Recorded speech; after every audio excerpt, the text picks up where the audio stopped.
Whenever you play a game, or watch a movie, or read something, there's probably a character that you might connect to. When you look at the character's actions, sometimes they're good, sometimes they're bad, and maybe they could be a little neutral at times. Some people tend to overblow their actions, like making it seem worse than it actually is. Sometimes it's like barely even a problem. This video, I'll be discussing a character I became to appreciate more as I kept on reading this comic. It's sad to see that some people just think of her as a bully, just like pretty much every other girl in the series. If you haven't seen the thumbnail, then the character that I'm talking about is Peppermint Patty. I'm going to analyze her and show that there's more to her than just being a bully. I will not go over every single appearance she makes. I'll go over more major appearances and other interesting stuff too. If we were to analyze every single detail about her, well, we'll probably be here for a while. Before we begin, the audio isn't exactly the best. My voice may sound a little bit weird, but that's just how it is, I guess. You're just gonna have to accept it. I'll be using gameplay footage of Papa's Donarita, some clips from whatever, and a background that I made myself. So, without any further ado, let's begin to analyze her. Also, this is my first time doing anything like this, and if I forget anything, please comment below. Let's begin. This is the background that I'll be using, so let's just begin right now. Peppermint Patty first appears on August 22nd, 1966. She's next to a character named Roy, but he's not all that important to this, so we're barely gonna bring him up. He's writing to someone he met at camp. She's curious about this kid that Roy's talking about. This kid is named Linus, and he has an awful baseball team. And Peppermint Patty loves baseball, so they decide to call him. Roy calls Charlie Brown, and Peppermint Patty is interested in playing his team. And weirdly enough, Peppermint Patty calls him Chuck. She's going to go all across town to meet him, and Charlie Brown is still confused by Peppermint Patty calling him Chuck. Probably wasn't the best time to put her on the team, as the season is almost over, but she's here now. She meets two of the team members, Linus and Snoopy, and Lucy is weirded out by Peppermint Patty calling her Lucille. It's time for the game to start, and after a kiss on the nose and long game short, they actually win? Just kidding, they lose 37-5. She leaves, and she thinks that Snoopy is a funny looking kid. This definitely won't come into play later. Charlie Brown thanks Peppermint Patty for helping his team. Even though it didn't work, he writes his name as Chuck, ending this short arc. Peppermint Patty lacks a lot of her traits that she gets later on. What are those traits, you may ask? Well, we're just gonna have to continue on reading, or more so, watching. This next one is pretty important, so you probably want to keep this one in your head for a while. June 16th, 1968.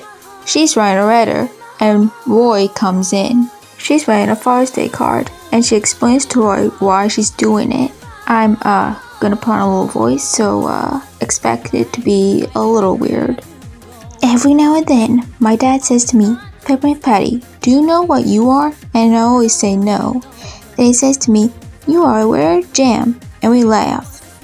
She puts it on his dresser, and then says, actually, anyone who gives his dad a Father's Day card is a rare jam. We will learn more about the relationship later on, but just keep this one in your head, and this one's actually pretty sweet. Peppermint Patty doesn't do a whole lot in the 60s. She basically just meets the other major characters and such, and nothing really much of noting about. Except for one more. Literally the next day, she's going to camp. At the camp, she meets three smaller girls, and she explains to them that her name isn't actually Peppermint Patty, it's just a nickname, and her dad also calls her a rare jam. The three smaller girls are named Sophie, Clara, and Shirley.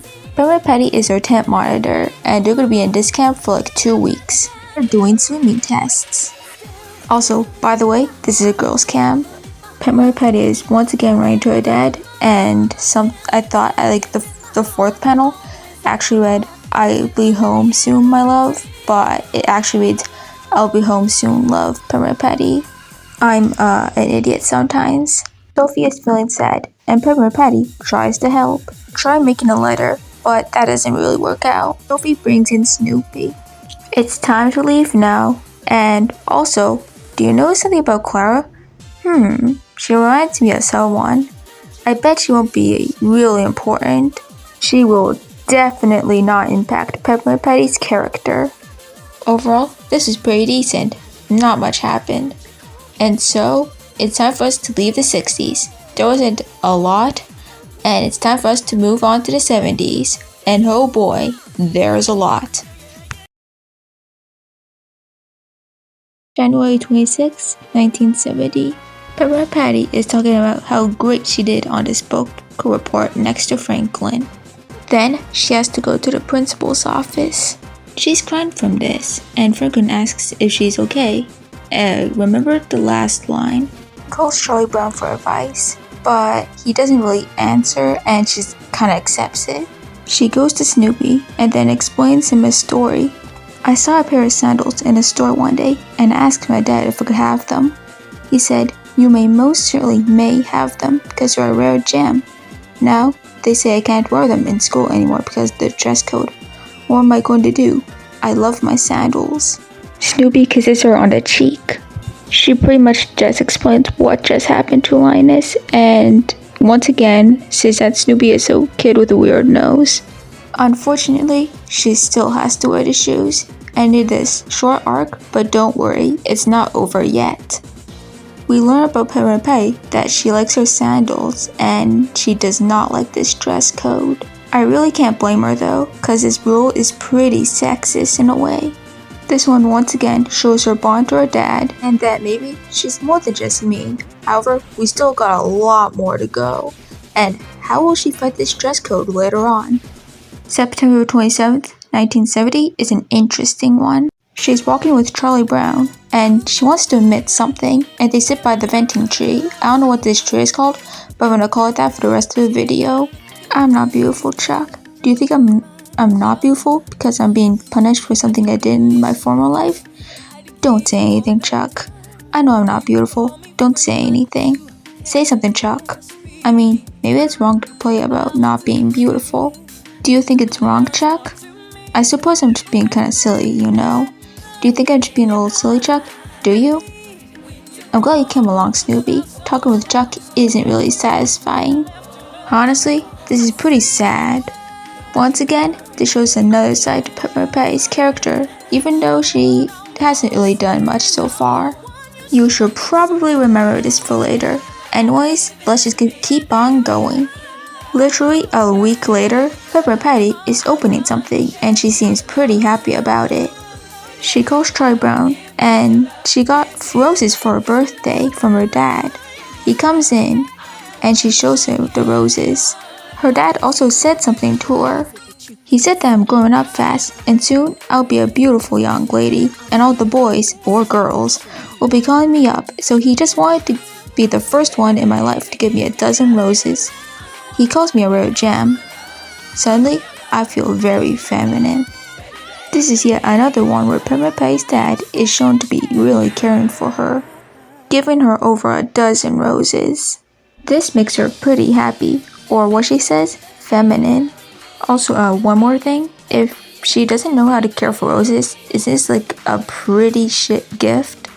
However, this is her dad, so I guess it's pretty close and worth treasuring over. A small gift can mean a lot to someone, especially if it has meaning behind it. Despite never being shown, Peppermint Patty's dad is pretty important to her. Two seem to be close and care for each other. He calls her nicknames and gives her the sandals that she wears. I think this is a good example of a character never being shown having an impact on a major character. There is definitely more to him, so let's keep on going. July 16th, 1971. Peppermint Patty is calling Charlie Brown and asking if he's going to camp. Of course the two of them are going. I feel like that something important is going to show up soon, like very soon, but let's just wait. She's at camp now, but it's really rainy and it's not good. And then we meet someone very, very important.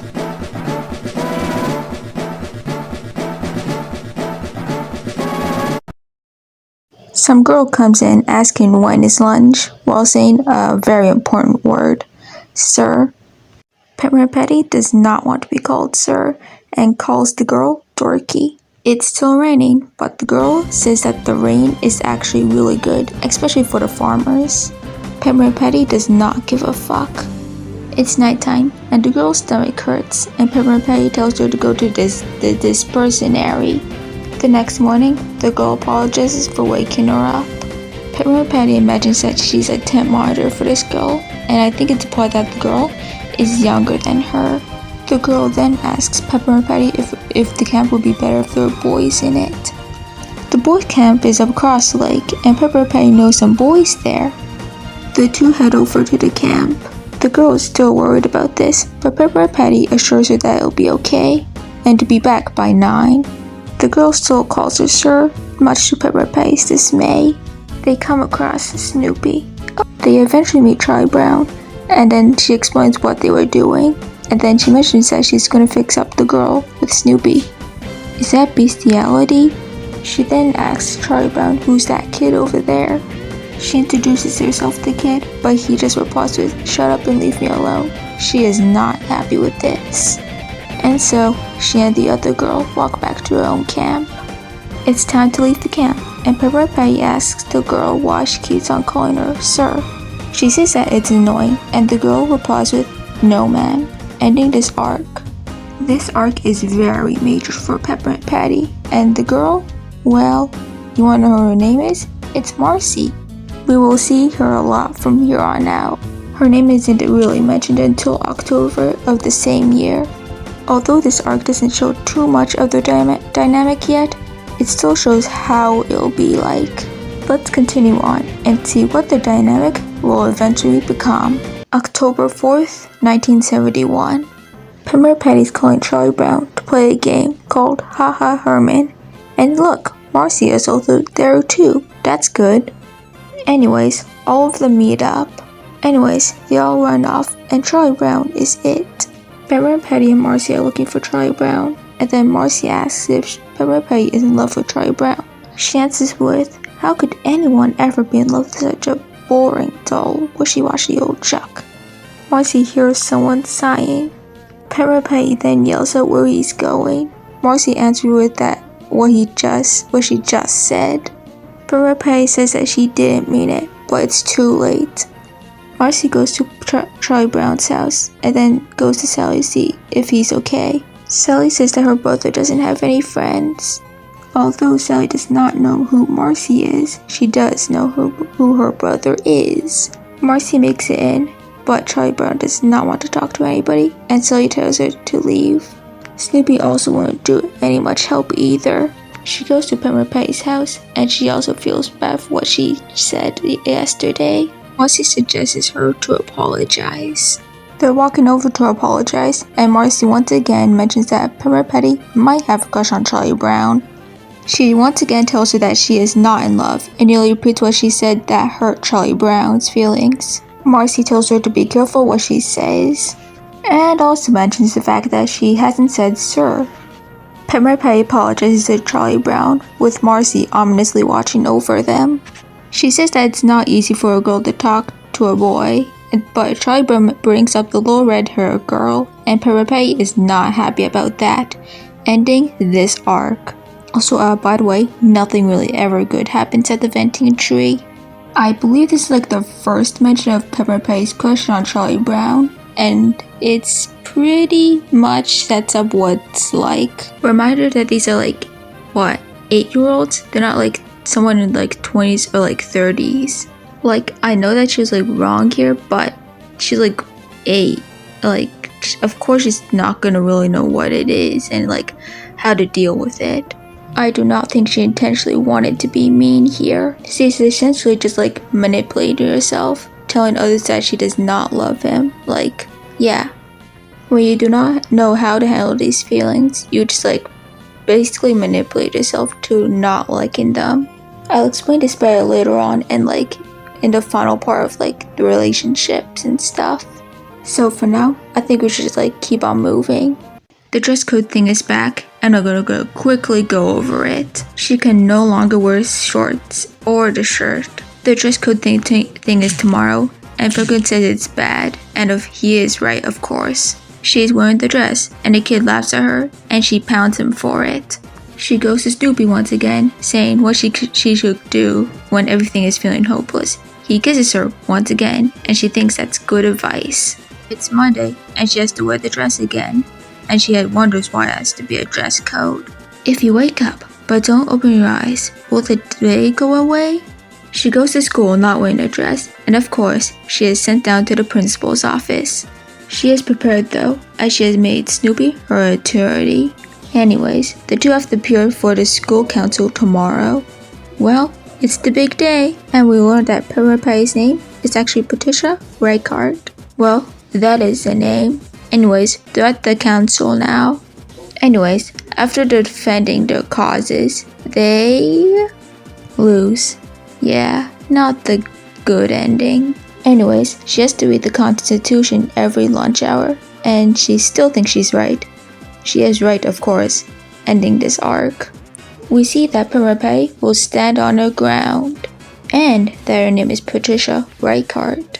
Honestly, this is pretty sad, because the sandals actually mean a lot to her, because remember, her dad bought her those sandals.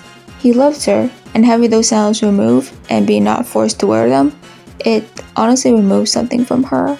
This is a sad arc, but don't worry, there's something good about it. Well, apparently, that dress code must have been removed, because after this, her regular fit, at school, she wears it. So technically, she does win. Overall, a good arc, because sometimes in life, you don't win, even if you are very correct. June 5th, 1972. It's time for us to go back to camp. Anyways, Peppermint Patty and Marcy meet once again. They think that they should wait for the boys to come to their side of the camp, but they decide to go to the boys' camp anyways. Peppermint Patty is excited to see Charlie Brown. Marcy mentions that there's another girl that Charlie Brown knows. She explains that she has red hair, and then Peppermint Patty realizes. Peppermint Patty changes her plans. Charlie Brown and Linus notice this. Peppermint Patty tells Marcy to point out where she is. You're still in love with Chuck, aren't you, sir? Stop calling me sir. All I want to do is meet this girl Chuck is always talking about. Slugging her won't solve anything, sir. If you don't hurry up and point me out where he is, I'm gonna slug you. I am not afraid of you, sir. I'm not gonna scream here, cause I'm gonna sound stupid.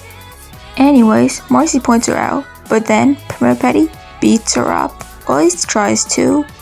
Charlie Brown is told to go down to the counselor's office. Due to his very small role in the fight, he is in trouble. Then he gets sent home. Linus asks Peppermint Patty what she's doing here. She's feeling guilty, and she's asking where's Charlie Brown. Linus explains that he was sent home due to his small involvement in the fight. Peppermint Patty explains that it's all her fault, and she does not feel well. Linus gives her his blanket, and she feels slightly better. She explains what happens. I stood in right front of her. I finally saw the little red-haired girl that Chuck is always talking about. And you know what I did? I cried, Linus, and cried and cried and cried. I stood in front of that little red-haired girl and saw how pretty she was. Suddenly, I realized why Chuck was always in love with her, and I realized that no one would ever be in love with me that way. I started to cry, and I couldn't stop. I made a fool out of myself, but I didn't care. I just looked at her, and I cried and cried and cried. I have a big nose, and my split ends have split ends, and I'll always be funny looking, and I think I'm gonna start crying again. I looked at that little red-haired girl, Linus. I started to cry, and I couldn't stop. She's so pretty. She just sort of sparkles. I'll never sparkle. I'm a mud fence. I'm just a plain Jane. I feel like I'm the girl who wanted to go into the backyard and eat worms. The only person who ever knows how I feel is Snoopy. If Snoopy were here, he'd lean over and kiss me on the cheek. She gets kissed on the cheek by Linus, which I guess is good enough. Marcy comes and explains that it's time for them to leave, ending this arc. You get to see more of Peppermint Patty thinking that she's not beautiful or anything. She compares her looks to another girl. She's saying that the girl sparkles while she never will. Once again, her crush on Charlie Brown is mentioned, although it's not really 100% the main focus here. It's more so of her thinking that she's not beautiful. Although she may seem cheerful, there is something underneath her, some baggage maybe. There's still a lot more for her, so let's probably just continue on. September 24th, 1973. Peppermint Patty calls Charlie Brown, asking if he would like to have a house guest. Her dad's going out of town, and she can't stay home alone. Marcy brings up that she could just stay at her house, but she does not care. Anyways, she's going to their house now, and she's going to stay in the guest room. Then, one of my favorite strips comes up. Well, this is as far as it could go, sir. I hope you have a good time at Chuck's house. Oh, may I ask you a question? If your dad is out of town, why can't you just stay at home with your mother? I don't have a mother, Marcy.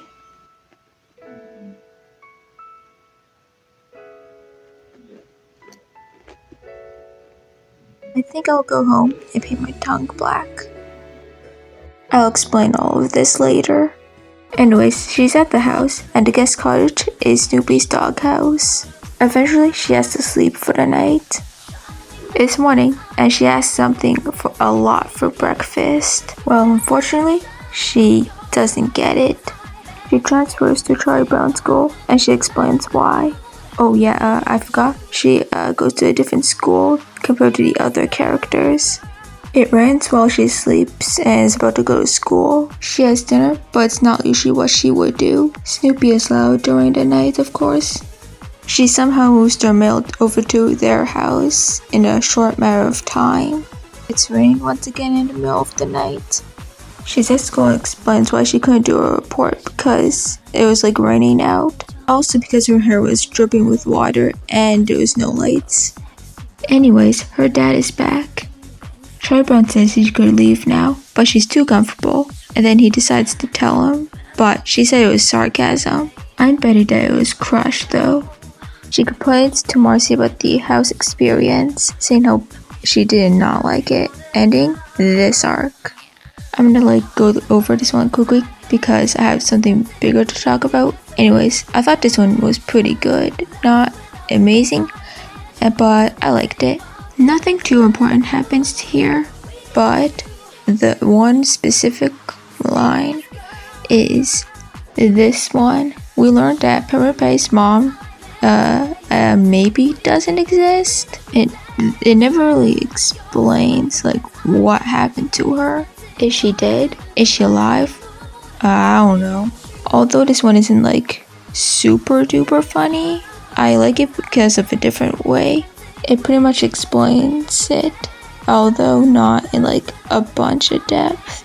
The third panel goes really hard for like kind of no reason. I will go a little bit more in depth later, but overall, I like this particular one. March 11th, 1974. Before we begin, there's like some strips that I'm like skipping over because it's mostly just like repeating the same stuff, and yeah. Peppermint Patty does not want to go to school because she's really dumb. That's actually like a main trait for her.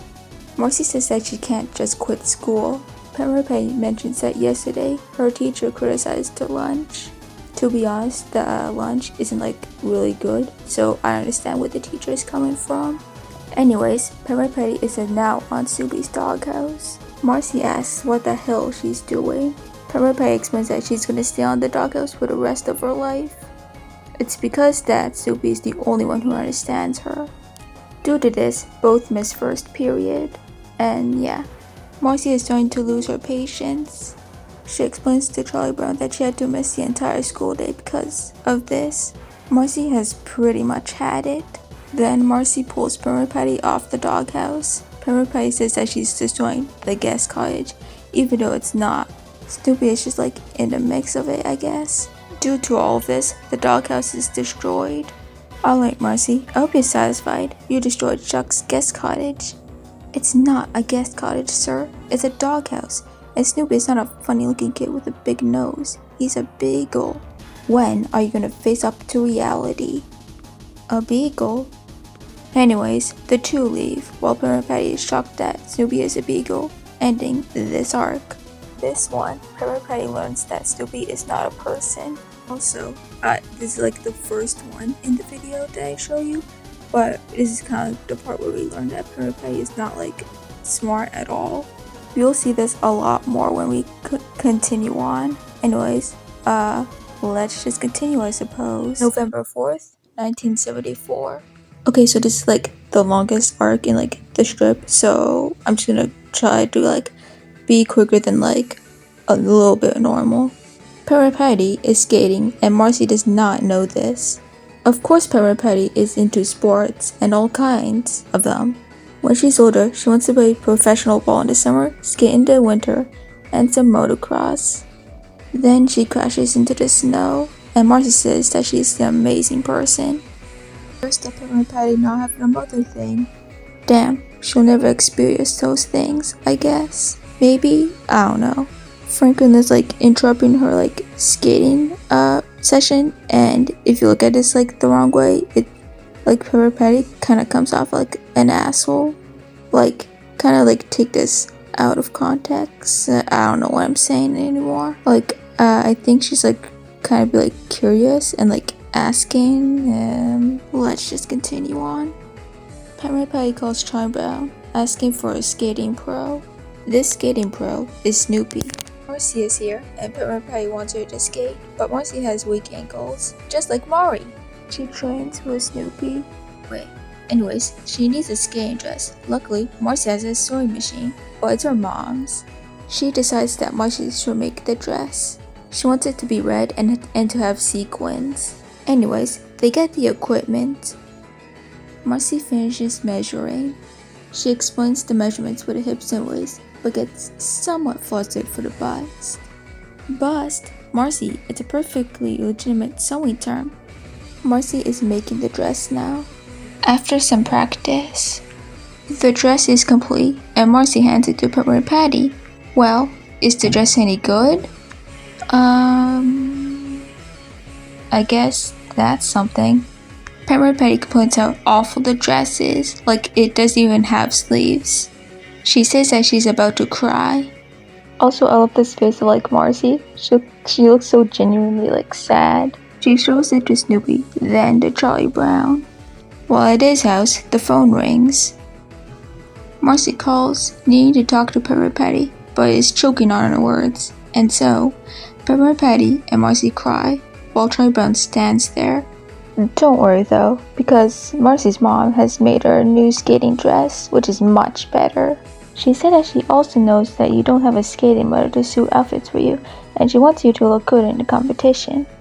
The mother thing is once again brought up. The fourth panel is what I'd like to call a birthplace for something. What is his birthplace? Well, it's called lesbianism. Or at least something along those lines. Literally the next one, Marcy calls Peppermint Patty beautiful in the new dress. Peppermint Patty wants her hair to be done. She wants Marcy's help with this, but I don't think it's gonna go well. Well, I guess I'm correct then. She then instead decides to go to Charlie Brown's dad's barber shop. She also says, if I had been born beautiful, I would have to go through all of this. All my life, I've turned over looking like Peggy Fleming and said I look like Babe Ruth. She tells Charlie Brown that she's going to the barbershop. Anyways, she's at the barbershop now, and then how does this barbershop thing go out? He fucks it up because he didn't know that Peppermint Patty was a girl, and also that Charlie Brown didn't tell him that Peppermint Patty was a girl. Once again, she's sad. Peppermint Patty and Marcy are calling on the phone. Peppermint Patty has bought a wig, and she tells Marcy to not laugh at her. And she says this multiple times, just to make sure. Anyways, Peppermint Patty is off for the skating competition. Peppermint Patty mentions that some of the skaters don't even know how to skate at all. I don't have to explain the fourth one. I think it's pretty funny, I guess. Anyways, she's at the competition, and she's about to go in. However, this isn't a normal skating competition. It was a roller skating competition, not a figure skating one. She tells this to Marcy, and then this ends the longest arc. In the script, it took up 2.5 pages, so that was long. Overall, this is one of my favorite arcs featuring her. Marcy and Peppermint Patty's dynamic in here is pretty great. Even though they fight sometimes, they still do care about each other. We get some more stuff for her thinking that she's not beautiful, and more dead mom stuff. That's great and interesting for a character. Actually, not great. So in the end, I like this. And the last panel of this one, well, that's gonna start something that'll be explained much later. Something that is tied to both characters. January 14th, 1975. Peppermint Patty is once again sleeping in class and is sent to the principal's office over it. She explains to Charlie Brown that her dad doesn't come home from work till 2 in the morning, and she does not like being alone. So she stays up watching TV, needs someone to stay with her. Snoopy is now her bodyguard for the night, or at least the entire week. Anyways, they have the waterbed that Snoopy will sleep on. The waterbed is very wobbly, and then something bad happens. Peppermint Patty hears something and tells Snoopy to go investigate it. They get fucking robbed. The burglars somehow don't hear Peppermint Patty and do something about it. Somehow, she's perfectly fine and doesn't get taken out or whatever. I don't know what robbers do. She and Snoopy are now stuck on the waterbed. The burglars come back and still don't do anything about the noise. Marcy sees this, comes to Peppermint Patty's house, and cannot get off the waterbed because, yeah. Snoopy gets off and goes home. What an asshole. Peppermint Patty is not happy and she threatens to sue Snoopy. However, he doesn't really care, ending this arc. Peppermint Patty's dad finally gets mentioned once again. He has a job that makes him work until 2 in the morning, sometimes at least. However, I wonder how he would react of the aftermath of that situation. He definitely was not happy. At least, maybe, I don't know. Let's just say he wasn't happy. June 20th, 1976. Peppermint Patty calls Charlie Brown's house. It seems that she accidentally dialed the wrong number. She says that she has his hotel number, and he's once again out of town. Her dad might work in sales because of the line right there.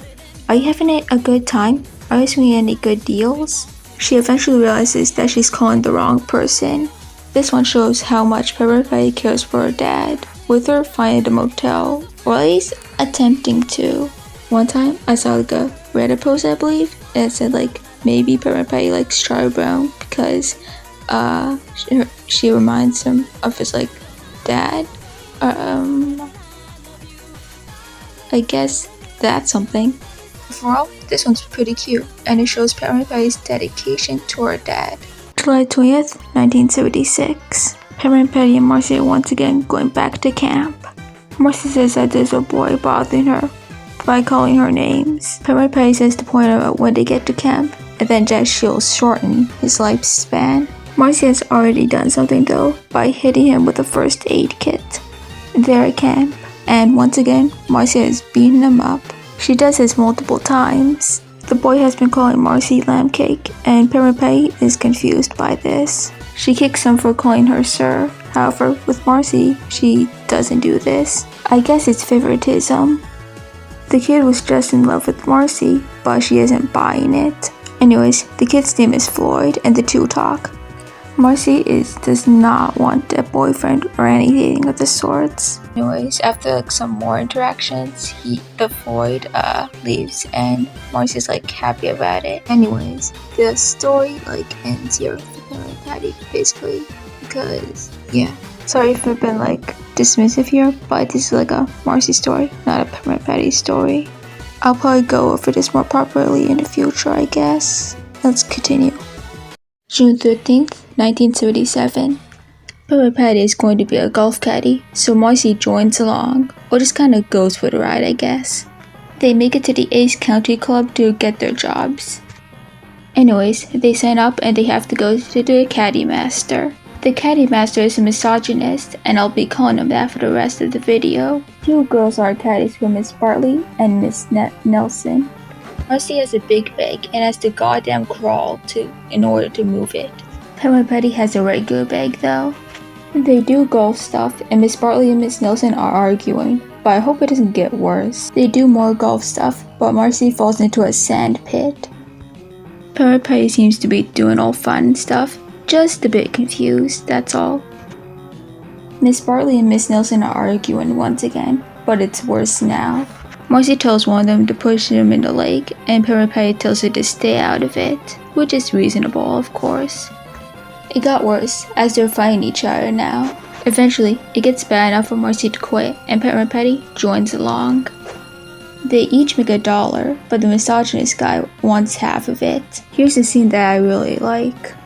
Half? Why should we give you half of our money? 10% is all you deserve. And if I tell you half, little window eyes, what are you gonna do? Hit me? No, I am. They give the misogynist 10% of their earnings. Peppermint Patty asks what Marcy will do with her money.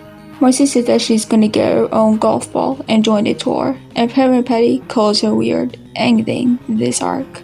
When Peppermint Patty and Marcy first met, they really didn't care about each other and only stuck together because they had a similar goal. But after some bonding, Peppermint Patty is willing to defend Marcy when she gets confronted. It shows how far they've come. Despite them fighting sometimes, they still care about each other. Although I wouldn't call them 100% the best of friends here yet, this is still really far into it. What I mean is I would consider them best friends, but not insanely high. I don't know what I explained, it's kind of confusing. Anyways, let's continue on. January 2nd, 1978. Peppermint Patty is once again figure skating, with Snoopy once again as coach. Marcy is also there. There are 8 skating tests, each getting harder that Peppermint Patty has to do. Uh-oh, there's some hockey players, and there are a lot of them, that want to play hockey of course. Peppermint Patty is willing to fight them, but Snoopy just kinda leaves. Marcy wants to help, but she fails at that. Peppermint Patty checks up on Marcy to see if she's okay. She puts a puck in one of the hockey players' mouths. They lose. Marcy doesn't remember what happens, and Peppermint Patty explains it. Marcy wants some blood, and Peppermint Patty also wants some blood too, but she tells her not right now. Marcy is in bed calling Peppermint Patty, as Marcy told her mom about falling on the ice. Peppermint Patty is at Marcy's house, saying that she's going to be a disappointment to her. She explains that she ended up playing with the hockey players, being the center of the team. Aw, how sweet. She wanted to be a people for her best friend. Thus, ended a short arc. This is more just the two of them protecting each other, which is nice to see of course, so let's just continue on. February 27th, 1978. Peppermint Patty is once again falling asleep in class and is sent to the principal's office. Marcy says that Peppermint Patty looks terrible, and Peppermint Patty says that she didn't get to sleep till midnight. As they're walking home, Marcy says that maybe having a couple of eggs for breakfast might help. They're watching a movie in class, and of course Peppermint Patty falls asleep immediately. Due to this, she does not know what the movie was about, and she says it was about Donnie and Marie, or at least she thinks it is. Fun fact, in the Peanuts by Schultz shorts, Donnie and Marie was actually changed to SpongeBob. It's not a point, but I felt like mentioning it. If I find it, I'll play the clip. I don't suppose it was about SpongeBob, was it? Marcy has been thinking about Peppermint Patty's problem. She thinks it's incorrected ageism. I think I messed that up, but whatever. Peppermint Patty says that Marcy would love for her to wear glasses, and Marcy says, "Some of us think we look cute in our glasses, sir." Marcy asks if she has made an appointment with the ophthalmologist. I definitely messed that up, but at least I tried. Peppermint Patty does not want to wear glasses. Anyways, she's at the eye doctor now. Peppermint Patty's eyes are perfect, but Sleepy isn't. Marcy thinks that this isn't the full story. Peppermint Patty says there's one other thing.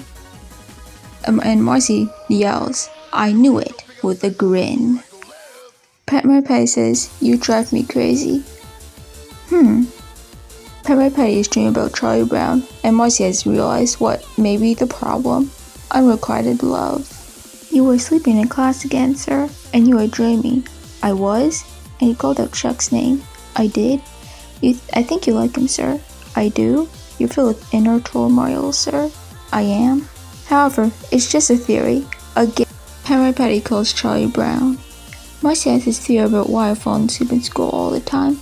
It's a wild theory. Wait till you hear about it. It's really wild. Well, Marcy's usually right about a lot of things. She's pretty sharp. Do you love me, Chuck? Peppermint Patty and Marcy are walking. After their call from yesterday, Charlie Brown didn't know what to say or how to answer. Sometimes, if you talk to someone on the phone long enough, they'll forget that you have a big nose.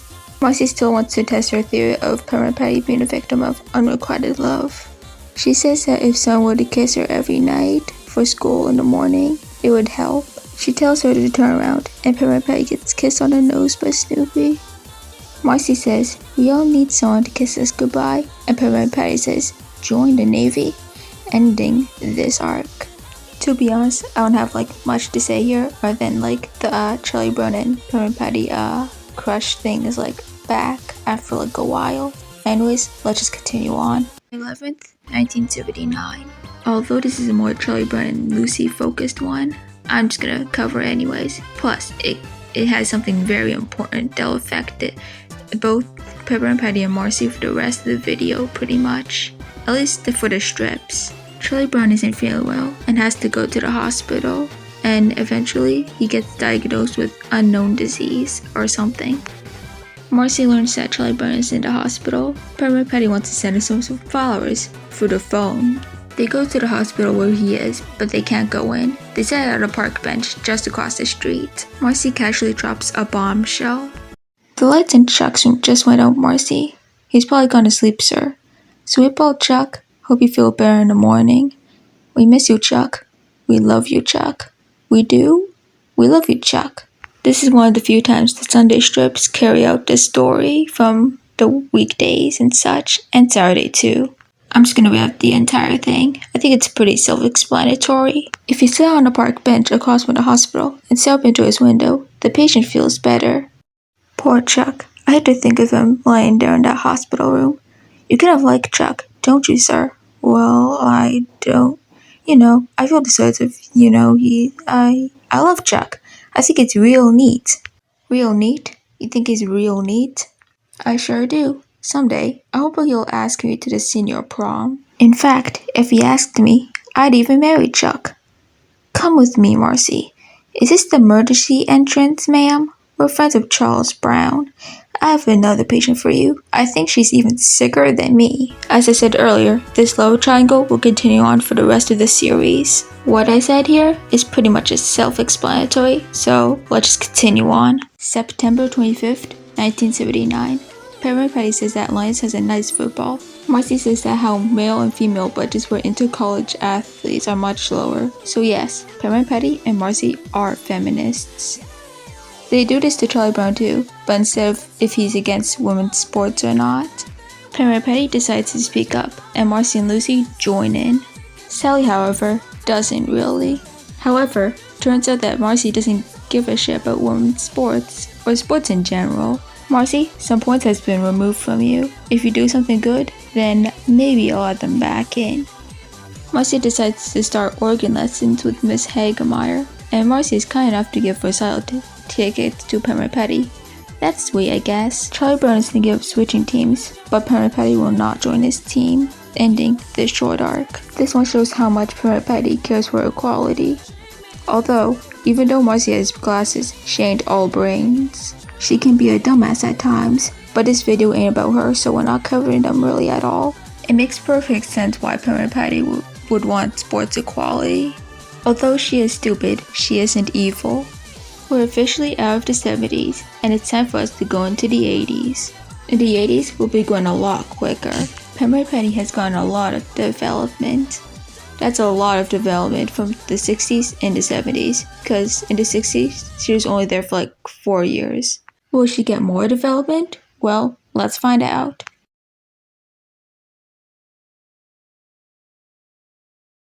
January 4th, 1982. After some shenanigans, like Marcy putting a fucking ruler in Peppermint Patty's mouth, Marcy is called down to the principal's office. Peppermint Patty thinks that Marcy's in trouble, but Marcy's actually a patrol officer now. Peppermint Patty is jealous of this, and Marcy notices this. Peppermint Patty tells this to Charlie Brown. Well, I don't know. She's a very good student, I suppose. She deserves it. I hate talking to you, Chuck. Peppermint Patty asks her teacher how she could become a patrol officer. Her teacher says she has to study. Marcy can't walk to school with Peppermint Patty. She has to leave early in the morning. What are friends if you can't forget them? Marcy messes with Peppermint Patty, and Peppermint Patty cannot stand it. So, what does she do? She takes her grandfather's World War II suit to show to her teacher, but it doesn't work. She is still jealous. Marcy is tired as hell, can't blame her, and falls asleep. Peppermint Patty has a grin on her face. Marcy doesn't wake up. So, she gets her job, while saying, "Sleep well, little friend." Marcy says that Peppermint Patty is a good substitute, but Peppermint Patty takes it a little bit too seriously. Way too seriously. Peppermint Patty calls Charlie Brown. Your grandpa was an NP in World War II, wasn't he? That's right, Chuck, and no GI ever got to the PX before knew when he was in duty. Ending this arc. Sometimes Peppermint Patty might want something, sometimes it'll work and it will not. Overall, this is good.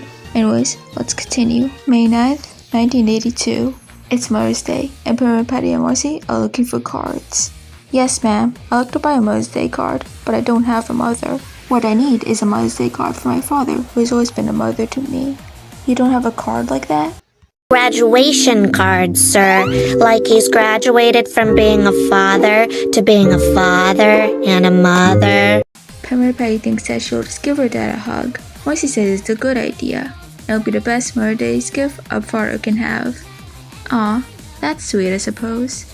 Also, I feel like I should mention that, even though he doesn't have a design or anything, I oddly like Peppermint Patty's dad as a character. Hey, maybe on Mother's Day, they could visit a grave. So around this time, Peppermint Patty starts mentioning D minuses, but some of them are not really important. Either that, or they were cut from the video.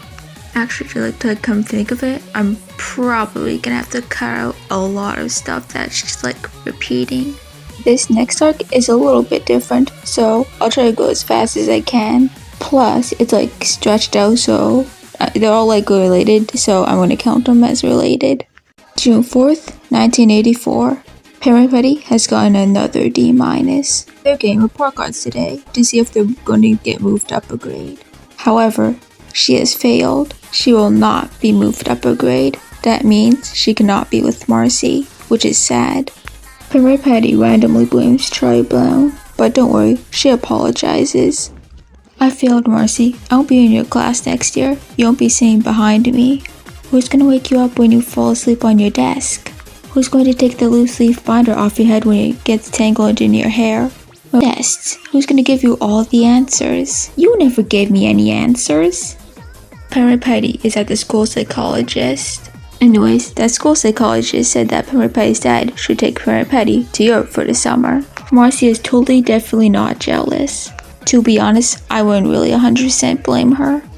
The first postcard comes in, and Marcy and Charlie Brown read it.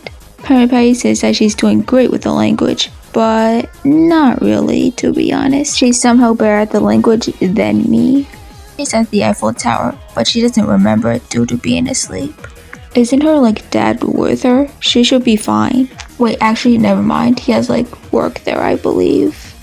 She's at the World War II Piluxmias Holler. Sorry if I messed that up, and has learned a lot. Well, or so she thinks. Well, she has French bread now. She then puts said French bread into hot chocolate. I love how the fact that her dad just let her do it. He didn't even stop her. He just let her do it. Maybe as long as she doesn't get hurt, he kind of doesn't care. Maybe you probably don't want your gems to accidentally cut. That would suck. She's at a hotel swimming pool. She asks how Charlie Brown's baseball team is doing, if he has batted a run yet. He is not happy about that. She's still better at French than me. I skipped a call, but she's back now. She calls Charlie Brown at 2 in the morning. She tries to show Marcy her vacation pictures, but it's 3 in the morning and she doesn't want to see them. At least for right now. Well, to be honest, what she says here makes sense. She tries to show Snoopy them, but it fails as he falls asleep. It's almost time for school, and she and Franklin are talking. I remember once I thought I heard a jet flying over our school. I turned around, and it was you snoring. I think you could do better at school this year, sir. I think you get straight A's. I believe in you, sir. I know you could do it. I know you can get straight A's. Well, maybe I'll take that back. I think you can. You're weird, Marcy. Well, she's back in school now. She's next to a girl named Eudora, and the two fall asleep. I wonder if she's connected to another important character. Well, we'll just probably figure it out one day. It doesn't seem right not having Peppermint Patty sitting in the desk in front of me. Now, all I have are those memories. Nothing but ghostly memories. Oh my fucking god. Franklin is rightfully weirded out by this, so is their teacher. Anyways, Marcy tells Peppermint Patty this information, and the school tears the fucking roof off the school just because of some student heard some noise or something. I don't know what the hell happens in this universe. But don't worry, Peppermint Patty is back to her new class. Thus, in this weird, I don't know what to call this. Let's just say widened story, I suppose. Shit, I think it's called overarching story. I don't know, I don't care right now. These connected arcs show what happens if Peppermint Patty's bad grades actually set her back a year. Somewhat though, as most of it is just Peppermint Patty going on a trip or something. Once again, this is another one of Peppermint Patty and Marcy caring for each other, because they're separated for a couple of days. Suddenly, Marcy heard snoring, which is similar to Peppermint Patty's. Kinda gay, to be honest. Overall, this is pretty nice. Let's continue. December 5th, 1984. Peppermint Patty is talking to her teacher about the fact that she's a latchkey kid. Basically, they go home every day after school, basically by themselves. She adds more to this, saying that she goes home, finds something to eat, and then turn on the TV, all alone. If your dad ever got married again, sir, you'd have a mother waiting for you at home, and you wouldn't need a latchkey. Marcy then makes a joke about a wicked stepmother, in all the books. To be honest, Peppermint Patty's home life is pretty sad. Literally just read the second panel of December 6th. She doesn't have really anyone to watch over her once she gets home from school. I have some sort of theory about her being all alone later on, but let's just continue on as this is interesting. Plus, we still have some arcs to go over. October 21st, 1987. Peppermint Patty and Marcy are at a concert, and she asks Marcy what's the song they're playing. It's called Pomp and Circumstance by Elgar. Peppermint Patty says that she likes it. So does Marcy. You know what? What? I'm glad I'm alive. If you have watched the entire video to this point without skipping anything, you can tell that Peppermint Patty is quite depressing. Despite everything she has to experience, there's still a light at the end of the tunnel. Even if it doesn't last forever, it still should be cherished. Although she is flawed, she still has a heart. June 5th, 1988. It's the end of the school year, and they're getting report cards once again. She has gotten a D- on every subject, but maybe excluding gym. Peppermint Patty thinks that the teacher wrote on the back that saying that she isn't cute. She is not happy about that. What does she mean I'm not cute? Just because I got a big nose and mousy blonde hair doesn't mean I'm not cute. She then says that every day when she was little, her dad would say how cute she was. But Marcy says that it actually says her attention span isn't really a cute. It's going to be a long summer.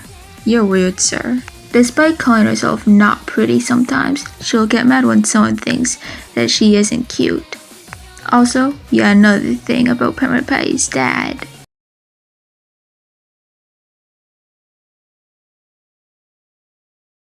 Well, we're in the 90s now. This could go pretty quickly since there's not a lot that I could find that I didn't miss. I probably missed something, but other than that, this is probably everything that I have. So, let's just begin. I should bring up how the strips in the 90s are formatted a little bit differently. Instead of 4 panels, either it's like less or like just a bit more. Let's continue on. June 12th, 1990. What I'm gonna bring up here is like not all that important for like Peppermint Patty's character, but I'm just gonna bring it up anyways because screw it. Context is like that she's like going to summer school, and yeah. Study art in summer school today, sir. Waking me up when you come by here again on your way home. If I hit her with this little book of poems, she might not feel it. I better use War and Peace.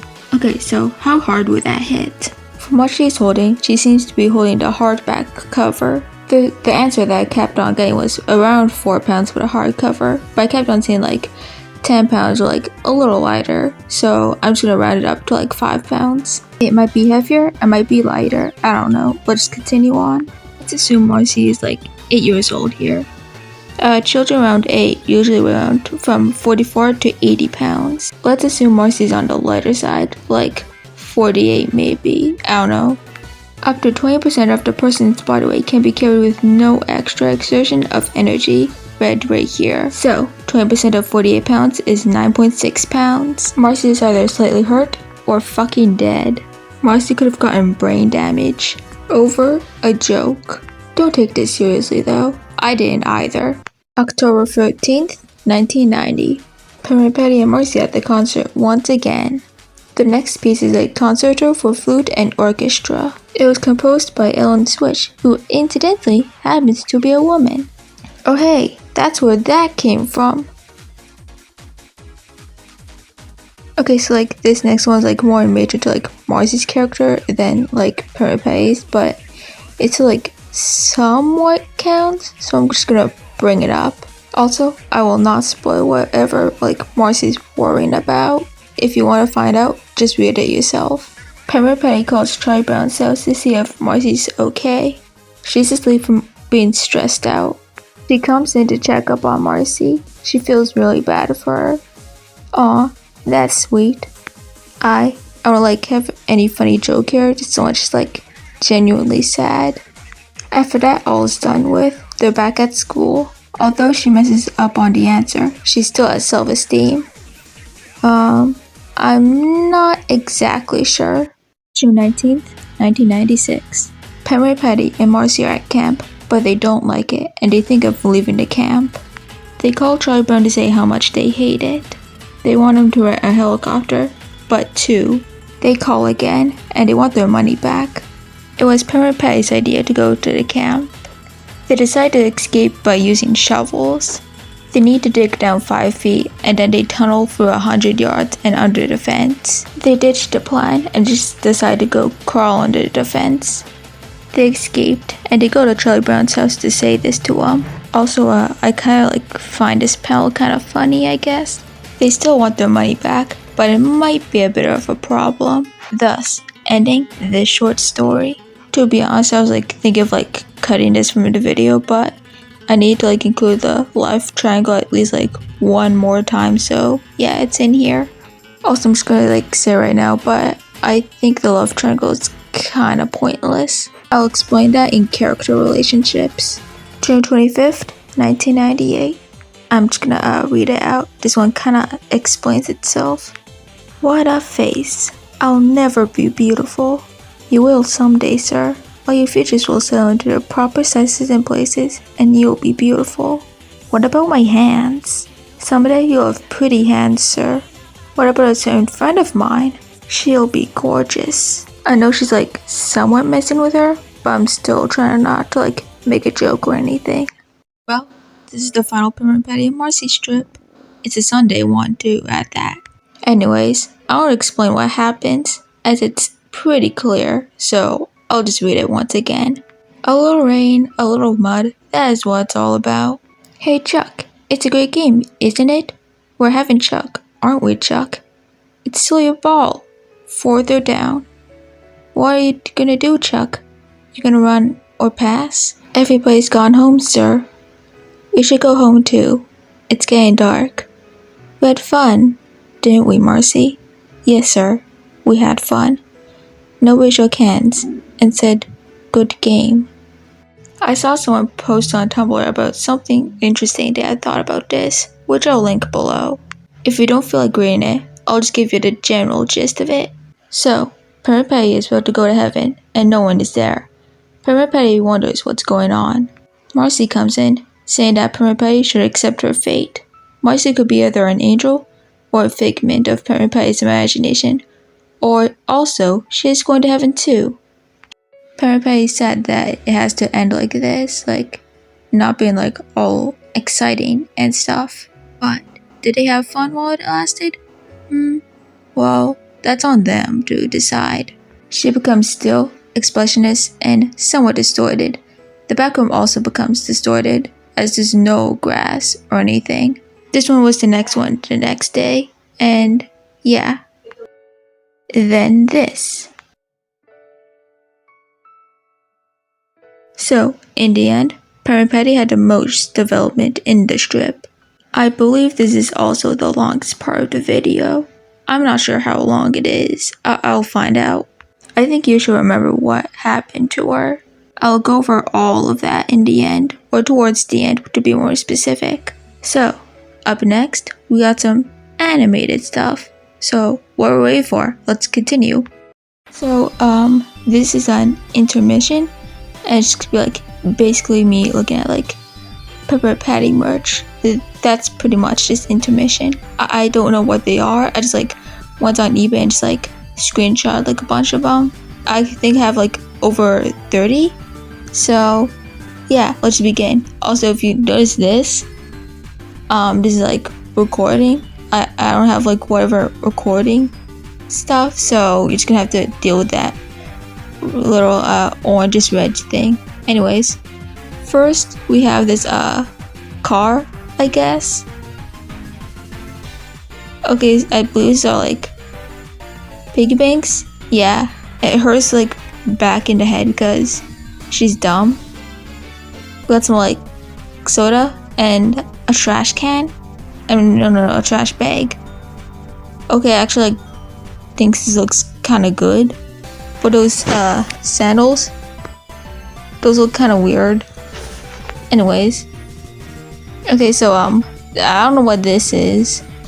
It looks very dehydrated, I suppose. Hey, she's got, come on, a candy cane. I guess that fits. Okay, so here's the soda again, but there's the figure. I don't know what this is. Okay, so she's like wearing that now, I suppose. I guess she has like water. I don't know. Okay, so there's like a doll, I believe. She's like wearing a pink shirt. She's wearing her regular shirt, but it's just like pink now, I suppose. So yeah, it's just like plasticky looking. I guess that fits, I suppose. Like a doll, it's like, it's not plush. Okay, so we have like a comb. I guess that fits her because like one time she like mentioned that like her hair has like split ends. Maybe she could use this comb to fix it. Okay, so I guess this thing, it looks kind of ugly, but I like it at the same time because it looks stupid. And her sandals are just like now a part of her feet. Okay, so I have this like plush pillow thing. I don't know what it is, but yeah. Okay, so I have this like old looking thing. She's like doing a handstand, I believe.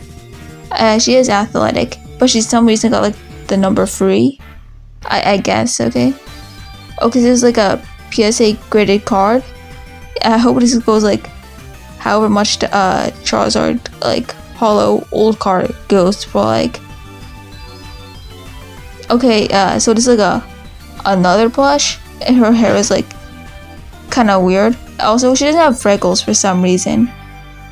Okay, she's like she's like a queen now, I suppose. She has a crown, and she's holding this like weird ball thing. I don't know what it is.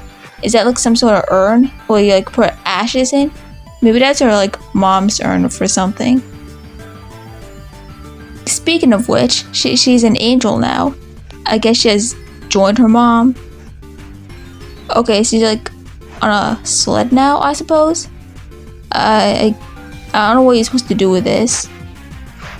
Okay, so there's like a shirt, and you're like, it covers her eyes, I suppose. It makes her nose like really bigger than usual. Okay, she's like playing a banjo, I believe, I suppose. She looks like really glossy and stuff. Okay, she's like blushing really hard because the heart. I don't know what she could be like blushing over. Okay, so this is the first one that has like Marcy, I believe. Anyways, they're like sitting on like some logs and flowers, I suppose. Anyways. Okay. Kinda looks ugly, to be honest. But yeah. All those other ones before, even the freckles one, I think look kinda better. I don't know. Hey, she's like a peanut now. That's kind of funny, I suppose. Anyways, she looks stupid. What the hell happened to her pants? Anyways, at least she has the freckles, I suppose. Okay, so here's the doll from earlier, but she's like in a different clothing. And I think this one actually looks like kind of decent in this pose, I suppose. Anyways, so like a school pageant with Marcy once again. And they're like, I kind of forgot what they were. Anyways, for some reason, like, I don't like that Marcy's glasses are like kind of small. Anyways. Okay, this figure actually looks like pretty good, to be honest with you. Like, it looks pretty accurate, I suppose. Okay, this is like a plate, and she's like skating with a Tribone, and so like other characters. That's cool. Okay, we got like another one of that that doll from like a little while ago, but she's like wearing overalls now, and there's like weird sandals. Like, why did he like go like that? It's the same one from earlier, but without a shirt. What's happened to these Peppermint Patty like plushes and their clothing getting removed? Okay, so we have this like figure actually. This one actually looks better. I don't know, just like kind of preference thing, but I think her face here is like kind of too big, to be honest with you. And yeah, we got this beautiful thing. Her eyes are like really long, and that's the end. Oh, we like that.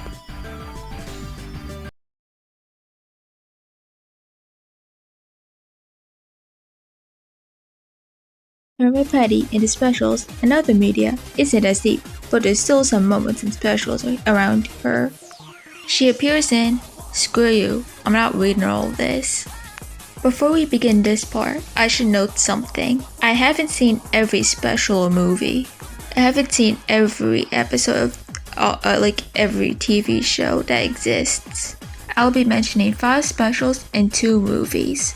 I'll be going from least important to most important, in my opinion at least. I could probably like miss something, but I think this should be enough. Also, I'm gonna show like screenshots and like clips because I don't want to get like copyright or anything, and plus I just don't want to download like too much clips and such. There's 7 in total, so let's start with the least important one.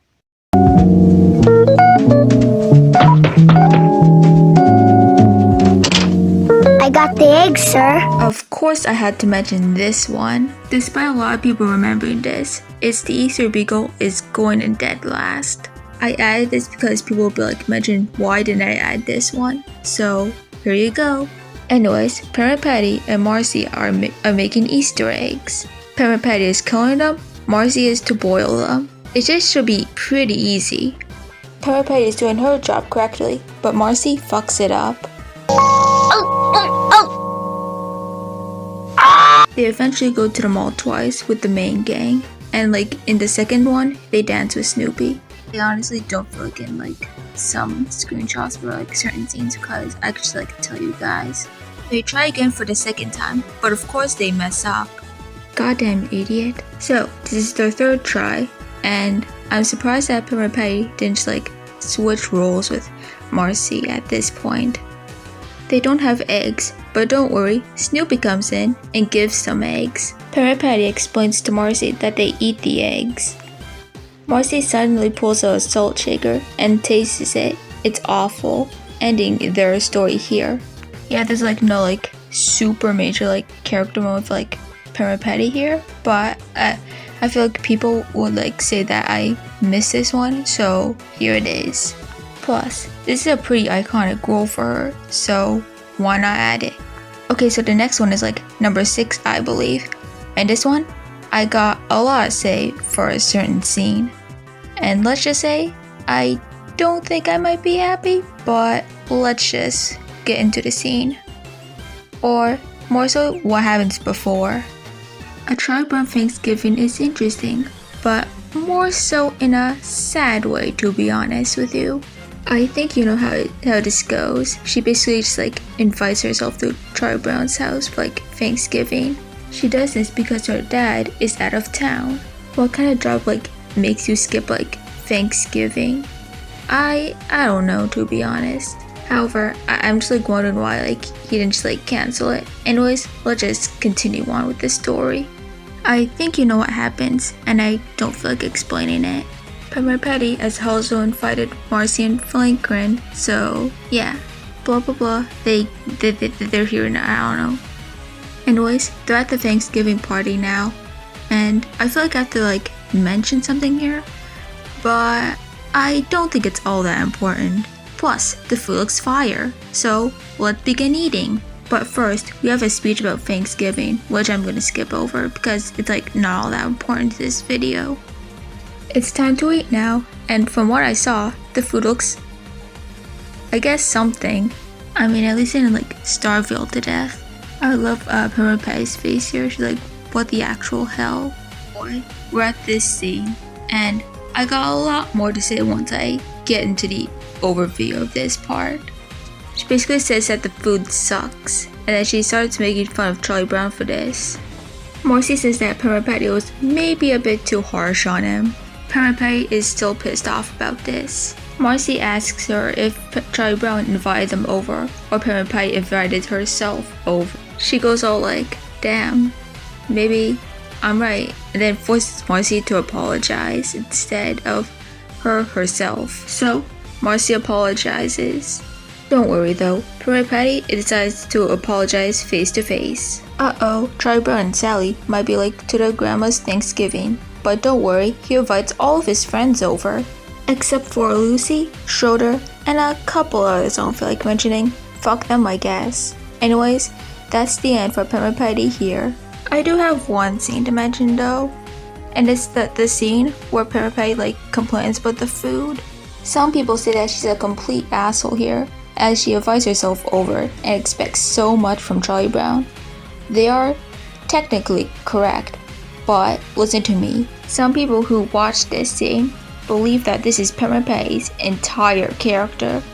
They are fucking wrong. Actually, this kinda also goes for Lucy too, but this ain't only about her, and she ain't one of my favorites, but that could be some other time if I feel like it. People think that this one scene is how she always acts, completely changing this pretty decently complex and tragic character into just a Lucy 2.0. Or, I shouldn't shit on Lucy here. She's also got some complexities to her. This shit genuinely pisses me off. Everything before this animation segment, gone. Just pretend it doesn't exist. That's how these people view her character. The main 4 specials are not a good introduction to her character at all. These people also treat Snoopy sometimes like a saint, even though he's maybe objectively worse than her. Legit, search up any thing Peppermint Patty, discussions, not fan art or anything like that, and then you're guaranteed to find this one being mentioned. That, or maybe the egg one, I don't know. Just, people, read the strip. It's much better at showing her character. I'll even link it in the description if you want to read it. Just, please do not think that this is her entire character. Do not boil this decently complex character into just a meanie. Also, one more thing. She doesn't have the best home life, but she has a good dad, but he has a job. And she doesn't know how to really cook, I believe. I think she has some cooking skills. That's a headcanon though. So I don't know. At one point she mentions that she grabs food and she eats it, I guess. So I think her receiving this, I think she'll be reasonably pissed. Add this context into your mind and you really can't 100% blame her. Also, this is the end of the Thanksgiving segment. Or the short one, I mean. Anyways, time to go to number 5. And this one is a movie. Although she only appears in 7 minutes of this movie, Snoopy Come Home is pretty interesting for a character. So basically, she and Snoopy decide to play and stuff. They decide to play again tomorrow, but Snoopy cannot come because he's banned from the beach pretty much. I don't have the scene, but watch the movie, it's pretty good. Around the halfway point of the movie, Charlie Brown has said that Snoopy is gone and stuff, so Peppermint Patty decides to come over and cheer him up by bringing him to the carnival. They're going to the carnival, but Charlie Brown, of course, is still sad. Peppermint Patty realizes this, and then says something pretty interesting to him. But if you let yourself get into a mood, no one will want to be around you. No one likes a moody person, Chuck. Take it from me. I learned a long time ago that if you go around in a mood feeling sorry for yourself, you do it alone. And I mean alone, Chuck. Someone said in this video where I got the clips comment section said that Peppermint Patty seems to be talking about some pretty specific past experience when no one was able to comfort her. She was so sad and was in a mood. I mentioned this because this is going to be in the theories and headcanons section, which I'll explain better later. They do carnival stuff, but Charlie Brown is not having fun at all. They then go onto the Ferris wheel. While on the Ferris wheel, she says this. Does your kind ever think about love, Chuck? What do you mean, my kind? She says that she didn't mean it that way. Shake hands, and how does he not notice anything weird about her, acting towards her or anything else? They go to this fortune telling thing, and after watching this video and what you've seen, she probably needs this card. The two get cotton candy. Peppermint Patty asks Charlie Brown what love is. Charlie Brown explains the story that his dad had, but this ain't his video, so I won't be telling about it. Anyways, Peppermint Patty doesn't really get it at all. This is the end for her, because I don't think she has a single scene and it's put in a background.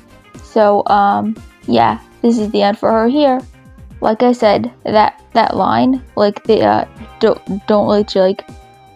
don't be in such a mood line, I'll explain the headcanons and theories part. Anyways, let's continue. This one and the next one can be somewhat switched out, but I'm just gonna start off with another movie.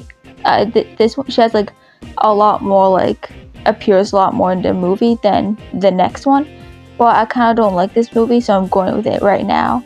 Okay, so after the beginning, the setup and stuff, Charlie Brown being forced to go to France and stuff, Charlie Brown gets a phone call from Peppermint Patty, basically saying that she's coming along too. So is Marcy, of course. She's one of the 6 main characters, including Charlie Brown, Linus, Snoopy, Woodstock, she, and Marcy. They're packing and stuff, and she has a bunch of sandals, I believe.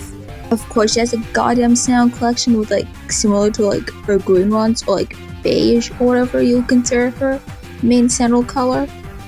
It's time for our team to go to France. They do airport stuff and not a lot happens, and yeah. Hey, it's time to leave. Of course these two are staying together, and they're eating together, of course. It's better not to foreshadow anything in a few minutes or so. That would be something, I suppose. Peppermint Patty and Marcy are walking towards Charlie Brown and Linus. Charlie Brown is hey, can you translate this letter I got from this girl I don't even know of? Peppermint Patty's yeah, Marcy can do it, and I'm trying not to make a joke or anything. Anyways, Marcy just translates it pretty much. That's the scene. Peppermint Patty yells that they're landing soon, and Charlie Brown is embarrassed. Anyways, they land. The Prime Minister? Girl, just let go to your sandal collection suitcase and then you'll pick it up. Also, how much do these characters weigh? Like, how is it that, like, bad for her? Anyways, it's time to the place that they actually need to go, not just like France in general. Anyways, these four are like a restaurant now, and I definitely know Peppermint Patty has the most money out of all of them, so she's probably gonna get the best item. Maybe. They were in a car, now they're on a bus. What the fuck is Marcy carrying? She makes Peppermint Patty's sandal collection suitcase look normal. Okay, third mode of transportation. A train. Oh my fucking god. They're on a goddamn hovercraft. What's the next mode of transportation? Snoopy rents out a car for the gang to ride in. How is he allowed to do this? Well, I guess no one just like cares anymore that he's a dog or anything. Anyways, the gang stop. It's because they like need food. Do these guys like not pack food? Peppermint Patty makes Charlie Brown go get the food. Anyways, they're like having like wheat. Charlie Brown loses his piece of bread, and how are any of these kids like still alive at this point? All they had is just like fucking bread. Maybe they got like bodies like a tank or something. Peppermint Patty and Marcy are staying at a different place compared to the rest of the gang. They're staying at some like random kid's house named like Pierre. I hate him, by the way. Peppermint Patty immediately falls in love with him, and she like pretty much like denies it too. Peppermint Patty and Marcy say that Charlie Brown and Linus are staying at the chateau, but Pierre's like that owner of that place is like really bad and stuff. Pretty much the gist of it. Later, the three called the chateau, but there was no answer. They're pretty worried for them. Gee, I wonder why they couldn't answer at all. Oh yeah, I completely forgot to mention why they're even at France at the beginning. It's because they're at a student foreign exchange program, and all four must be there. Shit, I forgot to say who for, but I think you know. Gee, these guys are worried about Charlie Brown, Linus, Snoopy, and Woodstock, because this is what they're doing right now. They really do care for their friends. Shouldn't they be like looking for them?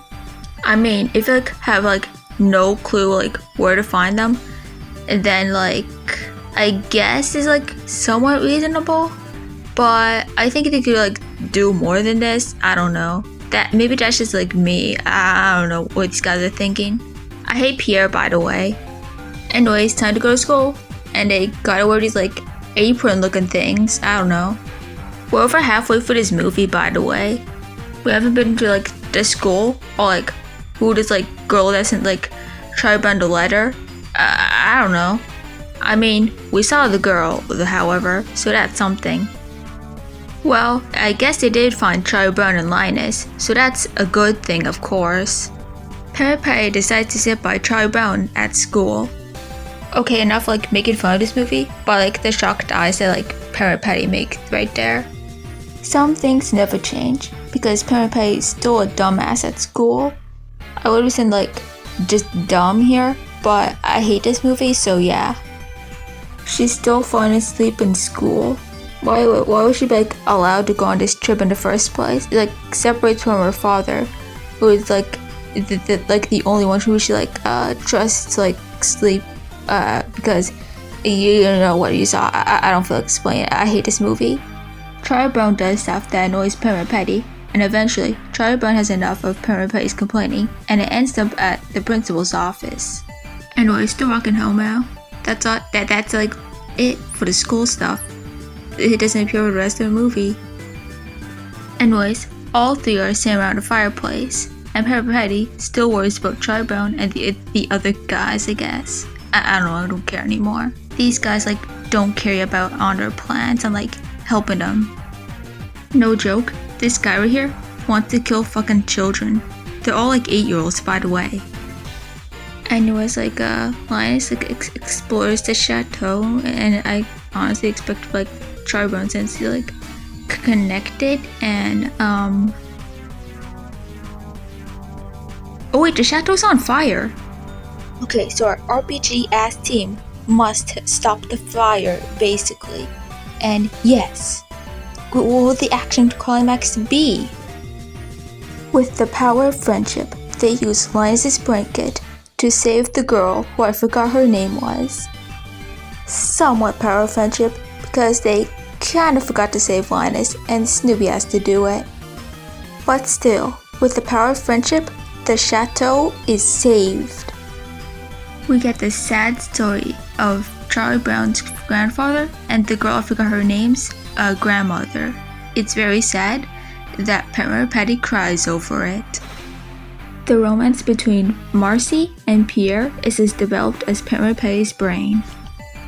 Peppermint Patty is still convinced that Pierre loves her. Don't you dare forget about that fact. And you shouldn't remember the fact that her mom's dead, or something like that. What if I read you this hug with Peppermint Patty and Marcy instead? Would you guys fuck with that or something? I don't know. I don't have anything else to say. Anyways, our trip in French is over, and it's time for our gang to leave. The end.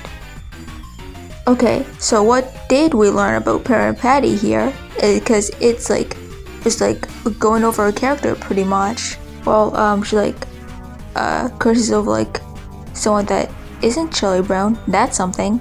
She has a sandal collection. That's also something. And yeah, that's pretty much it. The only reason I added her here because she was a main character. That was pretty much the only reason. Also, I don't actually hate this movie. I think it's mediocre. It's a 6 or 5, maybe. I don't know. It can't be any higher than a 6. Also, for someone to get a movie that wasn't Charlie Brown or Snoopy, it should be her. I don't care. I don't make the rules. It's just honest opinion. I think she has enough character to carry a movie. It just needs to be utilized correctly. Anyways, this next one isn't really about her, but her friend, and I don't want to spoil too much about that one. One of a Kind Marcy is up next, and this one's gonna be a lot shorter because Peppermint Patty here doesn't do a whole lot besides competing in a golf competition. Later in this one, as Marcy just hides herself away from everyone, I'm not gonna spoil too much. Peppermint Patty makes Charlie Brown her caddy. However, it doesn't really go well, and she ends up ending in last. She does poorly so much that the entire school watches her fail. However, Marcy does come back luckily, and they are able to win the golf competition.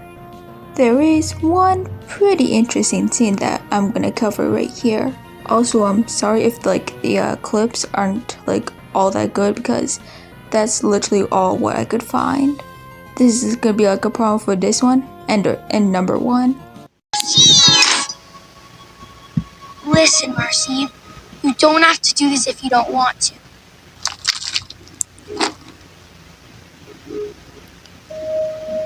Actually, sir, I do want to. I just need a few moments alone to collect my thoughts. You heard her, everyone! Give her some space!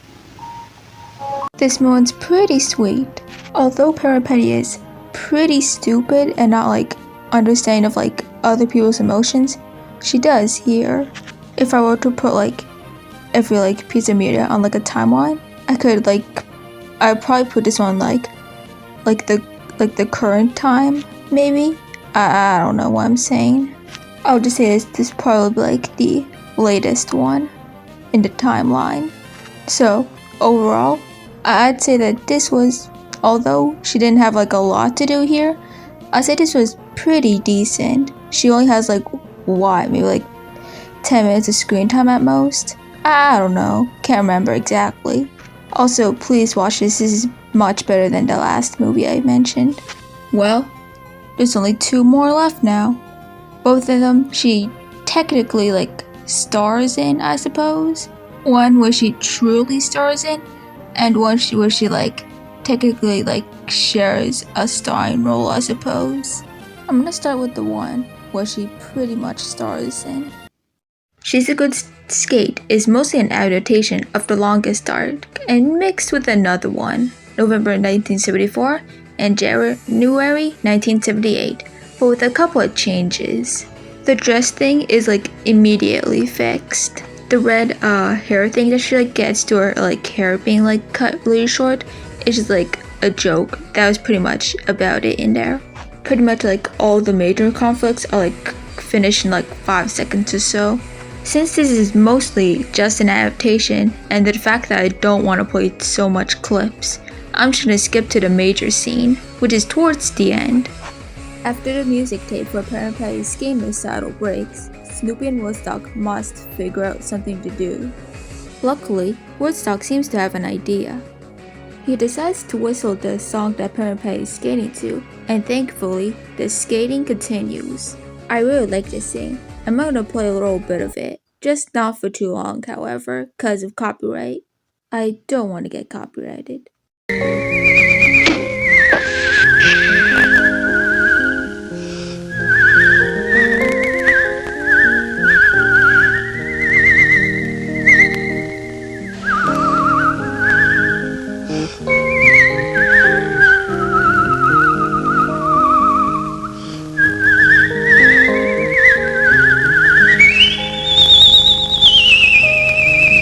There is something interesting about the song that's being whistled here.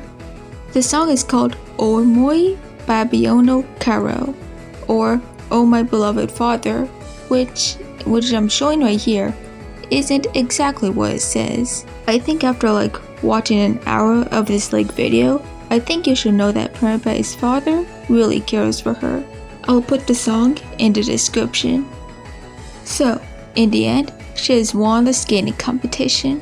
However, there is one more thing I have to mention. In the end credits, there's a woman skating. And do you notice something? This is most definitely Peppermint Patty, because look at the nose. After getting older, she decided to go into skating even more, I suppose. So, overall, this was a nice detail, and a pretty nice special too. Depending on how much interested you are in the specials, this one might come in as somewhat of a shock, depending on how much you've seen. Luckily, I have more scenes for this one, but I'm still gonna have to use some screenshots.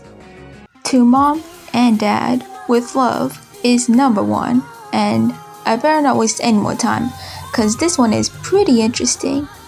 The gang are at the football field. Peppermint Patty is leading this group, and they decide to do some exercises, but some of the kids remember that it's Mother's Day tomorrow. Surprisingly, how would they not notice? Peppermint Patty tries to get them back on track to the game, but they're focused on Mother's Day. She seems to be somewhat trying to distract them, or that she's distracting herself from Mother's Day. Eventually, everybody but Marcy leaves the exercising and the practice. Also, there's a Snoopy and Woodstock subplot in this, but it's not important to this video, so we're skipping it. Peppermint Patty is playing with the football, and Marcy asks if she's okay. She also mentions that she doesn't really seem to be having all that much fun. Peppermint Patty is totally, definitely not worried about Mother's Day, and is definitely having fun. Trust her. Marcy asks if it's okay to discuss more of it, but Peppermint Patty does not care at all. Marcy does not buy into this, and asks if they could discuss more of it, but Peppermint Patty says that Mother's Day is pretty dumb and stuff. She says that it isn't all that big of a deal. Peppermint Patty is sad about Mother's Day, and walks off. Peppermint Patty says that Marcy should just go home, but Marcy wants to stay with her. Marcy has already planned her Mother's Day anyways, which is cupcakes pretty much. Peppermint Patty says that Mother's Day is the same every year. She's having a good day, and then she's reminded that Mother's Day is today, and then she's reminded that she's the only kid without a mother. She and Marcy are walking. One year, Peppermint Patty decided to be sick in order to avoid Mother's Day. It hurts her that badly. I spent Mother's Day at my house. I don't mind sharing my mom. Your mom's nice, but... Anyways, after that, Peppermint Patty asks Marcy if she can make Mother's Day go away. But Marcy cannot do that. Well, Peppermint Patty decides to return Charlie Brown's football. She returns the football. Peppermint Patty is still not feeling well about Mother's Day, and she lies once again. The two decide to talk about Mother's Day and the fact that Peppermint Patty doesn't have a mother. She mentions that she doesn't know what it's like to have a mother, due to her dad doing everything a mother would, pretty much. During the scene, Marcy is also explaining what mothers do. She even mentions some different mothers that aren't whatever the hell situation Peppermint Patty's mother is in. Peppermint Patty wants Marcy to explain more of this. So, Marcy explains some different mothers like foster moms, adoptive moms, single moms, and I am not joking, she actually says this. Well, Marcy did a good deed. Well, now she's back on the list of being good, I suppose. I forgot what I said about like earlier in the comics section. I kind of forgot. I don't care anymore. Well, Peppermint Patty has her plan now. She's gonna get her dad a gift, which is good and reasonable for like Mother's Day or something. So, the two head into the store for a gift. They decide to check out the cards first. Peppermint Patty is checking out the cards, but none of them are really about her dad or anything. You'd like some trucks, or sports, or a little bit of flannel. Even though that's useless, I'll literally grab onto any bit of lore ever about and like relating to Peppermint Patty, her dad, or like any of her parents. I don't care anymore. I just want lore about them. Well, there's no cards for her dad. There is Mother's Day cards for Pigpando, however, which is good, I suppose. Logically, Peppermint Patty decides to use an intercom to complain how there's no Mother's Day cards for her dad. Since there's nothing here, they decide to go to other places. You're gonna get a lot of stuff being thrown at you, so watch this entire part. So ice skates. He has weak ankles. What about flowers? He has allergies. Some jewelry. Nice, but too expensive. How about a cake? More of a salty kind of guy. They have pampering. He hates cucumbers. I have a song? Peppermint Patty mentions that her dad is allergic to flowers, but he bought Peppermint Patty like a dozen roses. I like to think that he cared for her that much that he bought her roses even though he's allergic to them, and he's that nice he did that. I know nobody remembers this trip, but yeah, whatever. This is a headcanon. So, we learned that Peppermint Patty's dad likes salty food, flannel, trucks, sports, has a weak ankle, allergic to flowers, and hates cucumbers. We finally get to learn something a bit more about him besides being nice to his daughter and working late. Well, Peppermint Patty still cannot find a gift for her dad, of course. The two are walking down the street, and Peppermint Patty accidentally gets into some balloons. She's so fed up of this now that she'll scream if she sees anything relating to Mother's Day. Unfortunately, she walks by people talking about Mother's Day. Peppermint Patty has had enough. After all the failed attempts at finding a gift, she screams. Unfortunately, Charlie Brown accidentally throws his ice cream cake that he and Sally got. Cake ends up landing on Lucy, which ends up ruining her crown that she was going to give to her mom. Lucy rightfully blames Peppermint Patty for this, and Peppermint Patty realizes how much she just messed up here. She runs off, with Marcy following her. Marcy catches up to Peppermint Patty, who's still walking off. She asks what she's doing. Peppermint Patty says that she's going home, but she turns around. She says that she couldn't even find a card for her dad. Marcy tries to help, but Peppermint Patty stops her, saying that her advice only ends up making her feel worse. Marcy says that she's sorry, but Peppermint Patty once again stops her, saying that Mother's Day will always end up being bad for her, and tells her to leave her alone, walking off as she says. This next scene will be pretty interesting, so let's just get right into it. What I believe is a cherry blossom flower falls down near the Peppermint Patty. She's sitting at the tree, sulking around. She moves the flower out of her way, and she notices some ants. She says that the ants are probably lucky to have a mother at all. At this point, she's game mad at anything or anyone. Marcy appears right behind her at the tree. Peppermint Patty tells Marcy a story. My dad says to me, "Oh, Dad, you know what you are?" And I always say no. Then he says to me, "You are a weird dad." He only laugh about it. Sometimes I wish I wasn't so weird. I understand that. Today everyone was so excited. More than excited. They were happy about something. And I knew no matter what I do, I would never. Marcy realizes something because she says that Peppermint Patty's anger must actually be sadness.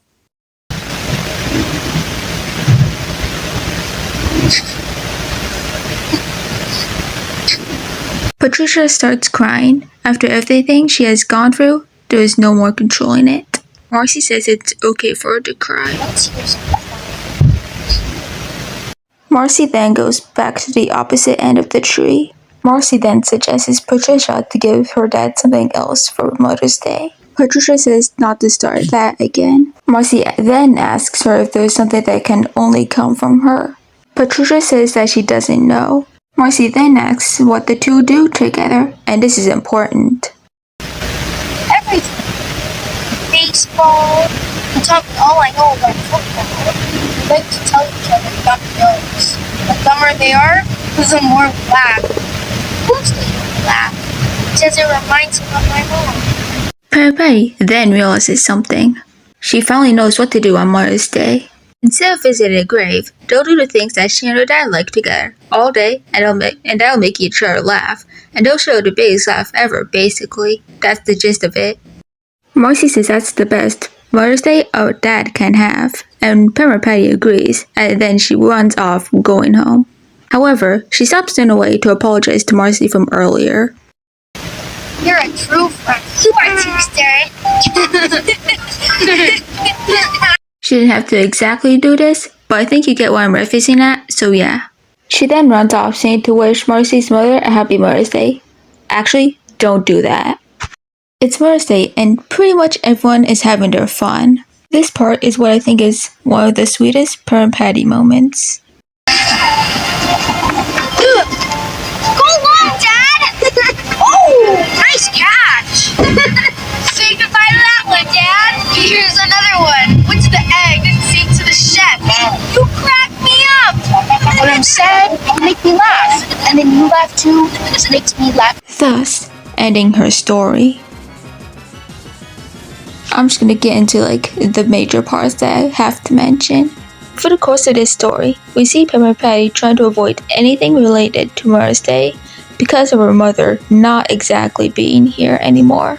But eventually, she has to face it, and eventually, not exactly breaks down, but sheds a tear. Her not having a mother deeply affects her character because if she did have her, well, I think she probably would have been a whole different character, to be honest with you. What doesn't make things better is that her mother most likely died when she was pretty young. I think this is the biggest indicator. If you haven't already thought that Peppermint Patty's mom is pretty dead, this might be the nail in the coffin. All the fun times that Peppermint Patty's dad had with his wife, they still kind of bring on because he has Peppermint Patty to remind him. Even though the gem is mostly shattered, there is still a little bit that can still be continued on. The fact that Peppermint Patty's mom must have died young is because of this part, where she says that she does not remember it at all.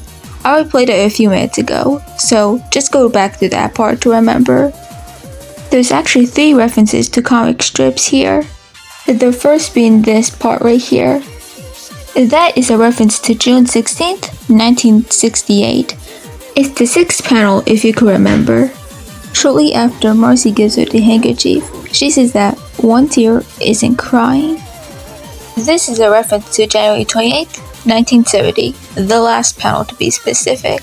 And when Marcy says that this is the best Mother's Day a father can have, that is also a reference. It's a reference to May 9th, 1982, the last panel. Although she doesn't fully fix the mental problems of not having a mother and the consequences of that, she still has a loving father, which is still the best option she could probably have. I mean, without a mother. Speaking of who, even though it's like not all that like important, it's still nice that we got like to know a little bit of Peppermint Patty's dad. At least we know a little bit more other than just him being nice. One thing I would have changed is probably like the ending shot. Like this is a good ending shot, but isn't like Peppermint Patty like the main character of this? Why isn't it her? Like literally just like switch them around. It wouldn't make too much of a difference. Just maybe slightly change Peppermint Patty's ending shot here. So overall, this was the most interesting lore-ized Peppermint Patty. Well, that's it for the animated stuff. There wasn't a whole lot to hear, but I think this was good enough. Although she wasn't as important as the strips, this was still a lot of interesting stuff to learn. We're done with covering anything like about adding to her character. Now we gotta check out her character, like relationships, headcanons and theories, and her overall character. And don't forget her theme. I think we should start off with character relationships.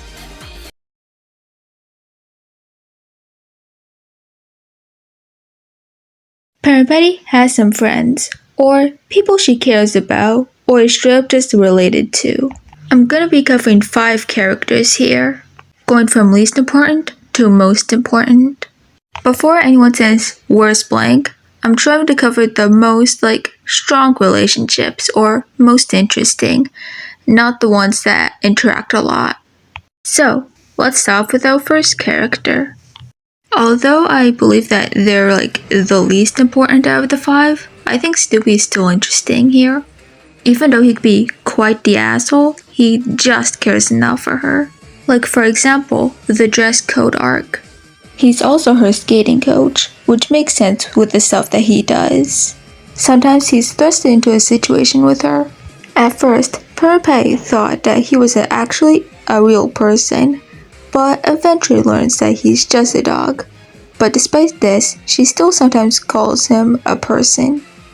When in some sort of bad situation with Peppermint Patty, he'll probably try to fix it, which either goes right wrong, or the strip doesn't care and leaves.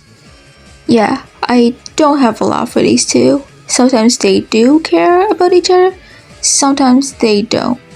They do have like more interactions than the ones that I showed in the video, but nothing way too major. His owner, on the other hand, is more major. It makes sense for the main character to have a connection with pretty much every character in some sort of way. Despite Peppermint Patty not being the nicest to him all the time, they're not super toxic. When they first meet, they're kind of just like chill with each other, like not really friends or anything, but they don't really hate each other. Eventually, she falls in love with him. Sometimes he's all confused and stuff about this, or just straight up doesn't know about it. Actually, it's quite the opposite for him, as he's more interested in the little red-haired girl, which Peppermint Patty isn't all that happy about. And sometimes, Peppermint Patty even denies her feelings for him. Eventually, Marcy joins in, which creates a love triangle.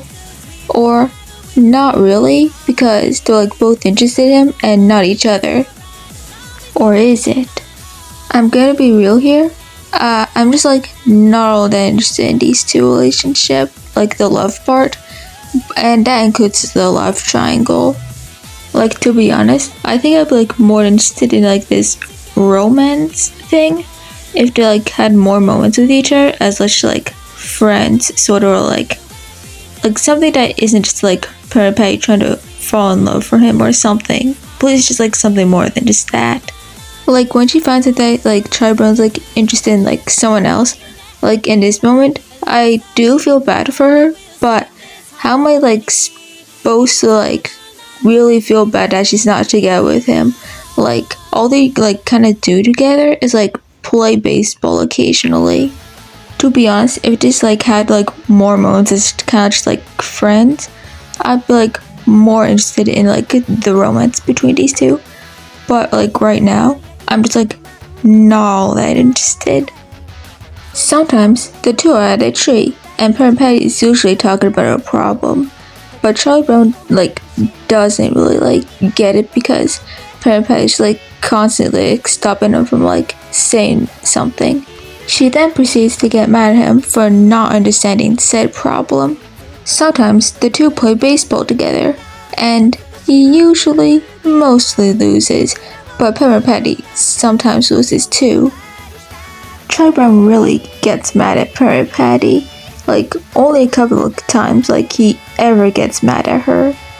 Sometimes Peppermint Patty hurts his feelings, and it could be either from like small to like really bad, like hiding in his room bad. When it's really bad, she'll like not want to apologize at first usually, and then feels bad and then apologizes. So overall, I like this pairing. Even though they like need like more scenes together and stuff, I think it's still good overall. Now next up, these two characters like don't appear at all, and they could be like mixed together, but one has just a bit more character, and one like barely has one. Peppermint Patty's mom and dad, despite not having design, like very majorly affect her character and the way she acts. Let's start off with her dad.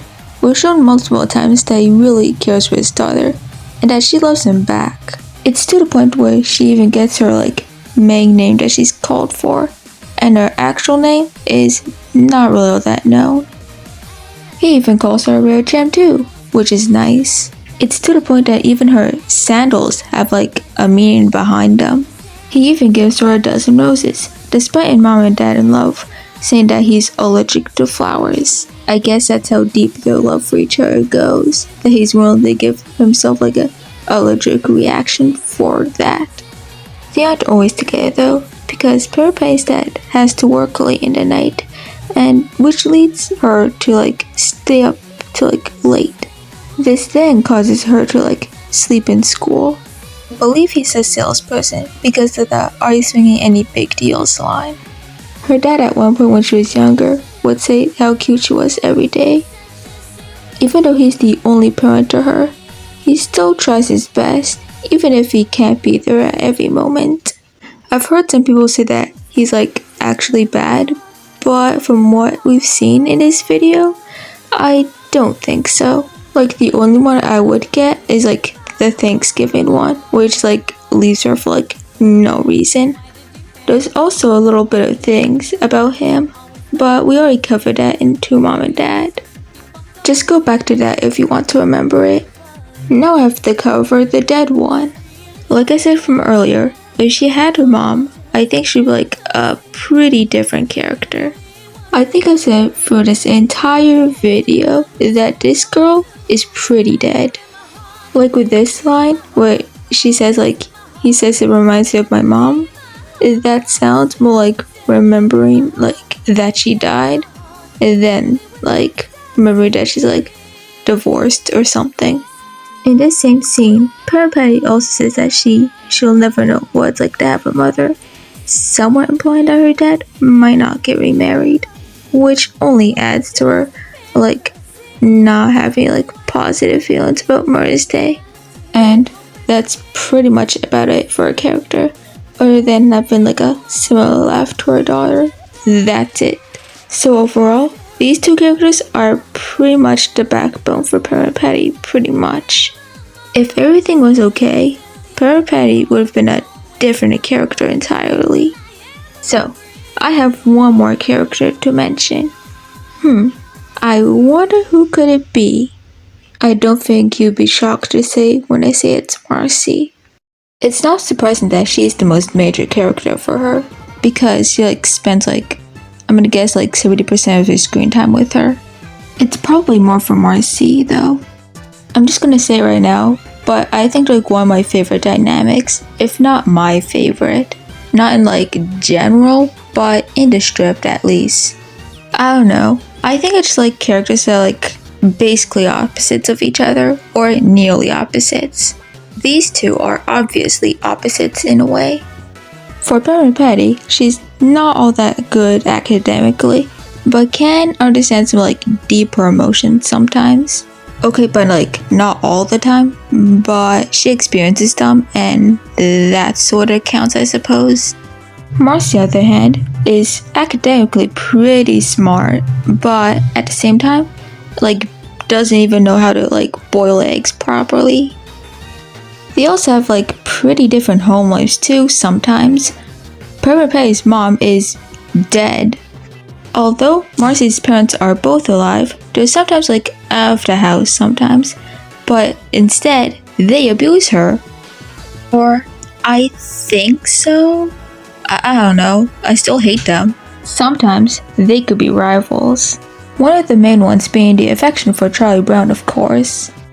It's really more major in the 90s, and I don't have a lot to say about it. They can also become rivals over like something like stupid, like wanting to become like a patrol officer, even though I don't get the appeal for it. Sometimes one of them wins, one of them loses, or both can lose or both can win. The last one is pretty rare though.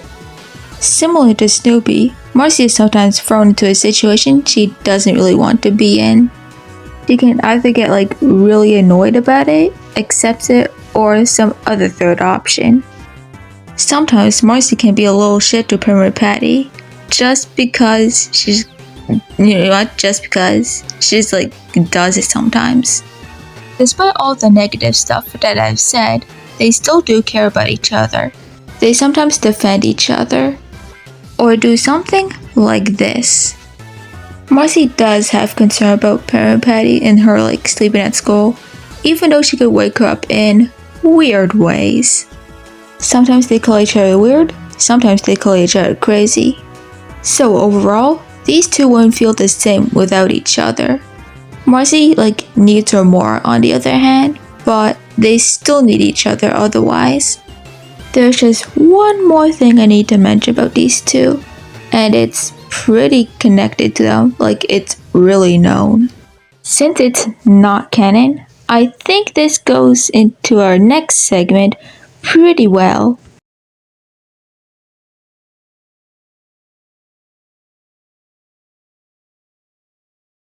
Are Peppermint Patty and Marcy gay for each other? Depending on how you watch it, it kinda depends. Now, what about me? Well, I support it. I like it. I mean, I even have a Tumblr post on like moments, but it's not really the best solid evidence. So yeah, it's in the link. There's just like a couple of things I have to mention though. I'll pretty much just summarize the first one. Charles Schultz modeled Peppermint Patty off his favorite cousin, Patricia Swanson, who was also based off of Patty, the less cool Patty. Eventually, this was downplayed to protect Swanson's privacy. I suppose that makes sense, because sometimes you don't want like a lot of attention, I suppose. Like, you just want to like keep low, I suppose. That's it. That's all I really have to say. Okay, here's the next one. If you're homophobic, get the actual fuck off my channel. I'm not tolerating that shit at all. Like, I get if you're like not a fan of these two as like a couple or something. Like, I get that, like, people have their own opinions, but don't be straight up homophobic about it. I don't want to hear the excuse, oh, but if you like it, you're a pedophile. Well, what about Lucy and Schroeder? Or Sally and Linus? Or basically everything else? Am I a pedophile for liking them? They're children, so that means that I am one. It's either both are good or they're both bad. The only reason that this is called pedophilic in the first place is because that both of them are girls, not boy and girl. It's not even hurting you like personally, like why do you even care? And one last little thing, these two definitely like if you like ship them, then they will probably find out that they're into each other like when they're older, not like right now at least. Sorry if I sounded a bit mad, but I just can't stand these idiots. Now, I have to actually start this segment. This segment won't be like that long, and I'll just quickly explain what it will be about. Pretty much, it's just like explaining something canon a little bit more, or like thinking of something, or just explaining something pretty much. I know like watering her fate could be like its own section here. If she's dead, then how does she die? Well, there's 3 options I could think of. 1. Cancer or some sort of other disease. 2. A car crash or some sort of other injury that like killed her shortly after. Or 3. Childbirth. One of these options will be mentioned again very shortly. All of these would have happened shortly after Peppermint Patty's being born and stuff. This one, I've been somewhat seen like get some popularity, but I believe Peppermint Patty has ADHD. I'm gonna quickly summarize it. It's a neurodevelopmental disorder. It includes symptoms such as inattention, hyperactivity, impulsivity, and emotional dysregulation. These can highly affect your learning abilities. For Peppermint Patty, she has a hard time staying awake at school. However, that's actually also has a reason too, because her dad works late in the night because of his job. It gets bad enough to the point that she has to go to the principal's office over it, or being held behind a year. And due to this, she also gets low grades. To be honest, I don't have a lot for this one, as I really can't think of anything other than like her like grades and like school and stuff. There might be other examples, but other than that, I don't think there's much else to add. I'll explain it better if I get any more ideas about it. Okay, this next one is like connected to like the ADHD one, and it might sound a little bit crazy, but here's a suggestion, like a headcanon suggestion, or a theory. Peppermint Patty might have been born prematurely. Okay, just like listen to me. To be considered born prematurely, you have to be under 37 weeks. Being born prematurely can also affect your brain. I don't have a lot for this one, because this one's like more of like a suggestion more than anything, but I might accept this myself. Remember when I said that there's like one option of like Peppermint Patty's mom dying, like reason behind? Well, you could use the third one, childbirth, as a reason behind it, since, yeah. What specifically caused it? Well, you're just gonna have to like think about it yourself. I really don't know either. There's just one final one. Remember when I was talking about Still Come Home, and towards like the middle of it, I was like talking about like a comment, like around this part that I'm showing, where she basically just like says like don't be in like such a mood, or like no one will like hang out with you or something. Well, I have a little bit of an explanation for that, and it's not like really deep, but an explanation nonetheless. So, one time, Peppermint Patty must have been like all alone or something, and she's like all that happy, she's like sad and stuff. However, she's a bit more sadder than usual. There was like no one there to like comfort her or anything, not a single person, just her. Eventually, it just got worse and worse, and she had like, I'm not sure what type of breakdown, but a breakdown nonetheless. So instead of asking for help, she decided to like block out all negativity pretty much. That's my explanation. It doesn't like really go like deeper than that, but yeah. This means that this is the end of the headcanons and theories section. It was pretty short, but I don't have a lot to think about, to be honest. When I find more and I end up liking them, I'll explain them. Dang, we're like close to the end of this video. Like right now, I only have like 2 segments to go, so let's just not waste any more time.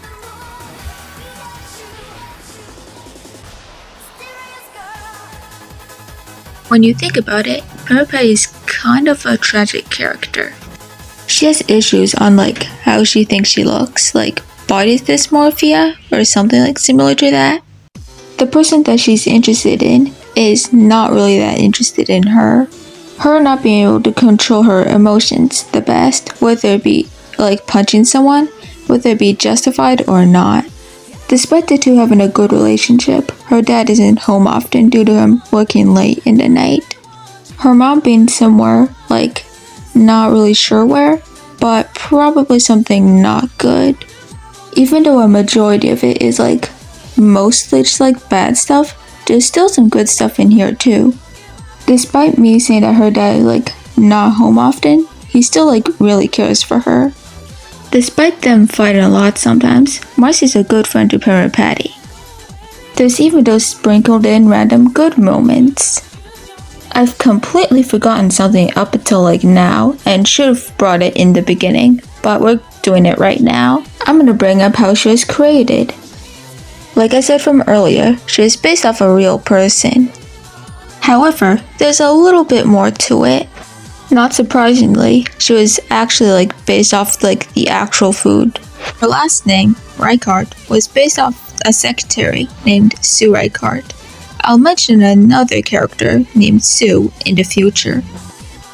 And yeah, that's pretty much it on like how she was like created and stuff. Even though she isn't like doesn't get like a lot of like stuff added to her in the specials, she is like has a lot of stuff given to her in the comic strips and such. I'm gonna say right now, I think Peppermint Patty is the best character. I know there's like characters that could like probably are objectively better than her. However, she's like a little bit more special. I hope you enjoyed this because I wanted to show people that there's more to her than what's on the surface. Like, I'm tired of people calling her like a bitch. If you decide to start off, do not start off with the specials. Read the comic strips first. Even if I like miss something or like get something wrong, I'll probably do a video like fixing my mistakes and such. Please comment to see if like missed something or like got something wrong. I like to even see some headcanons. Those are pretty fun to read. Even if this like video sucks, I hope you like learned something. However, I'm not done yet. There's just one more thing I need to mention.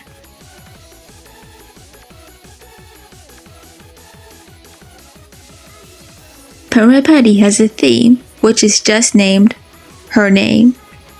It was created in 1967 by Vince Guaraldi, which was just a year after her debut.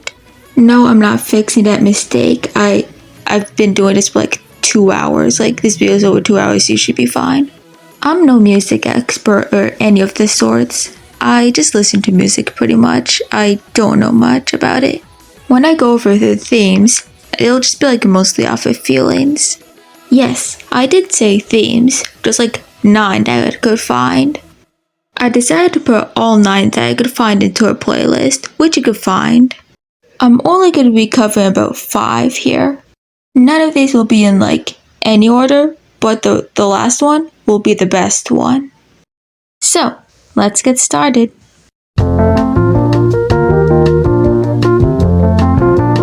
This is the Lost Cues version. I think this one is pretty good, but it doesn't like really stand out too much to me. It's still a good listen though. I'm also gonna try like avoiding to play these like too long or anything. I'll just like go to certain parts that I like. Number 4.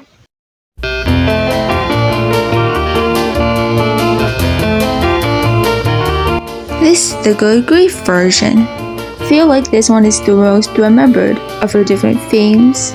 Just like the last one, I think this one is also pretty good, but it doesn't stand out too much to me. It's still good though.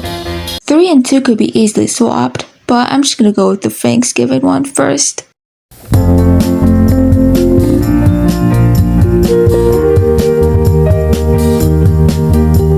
This one feels more like a winding down or like about to go to bed soon type of theme more than anything else. Not gonna lie, it's like kind of funny that like Peppermint Patty and like the Thanksgiving one is like kind of calm and stuff, even though she like really wasn't, to be honest with you.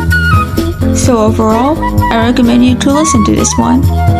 Okay, let's go to the one that could like easily be swatched out with the other one.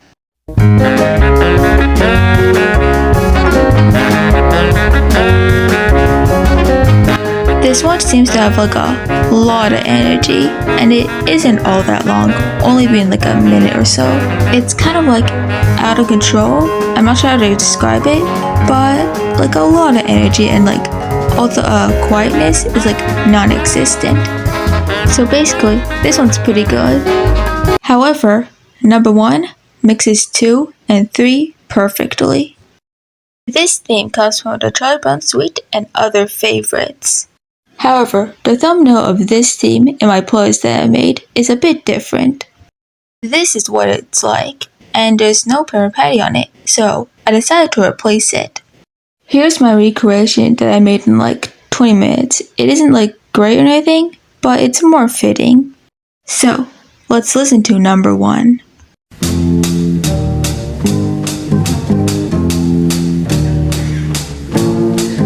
Similar to the Thanksgiving one, this one at first kind of feels like waking up like early in the morning or something.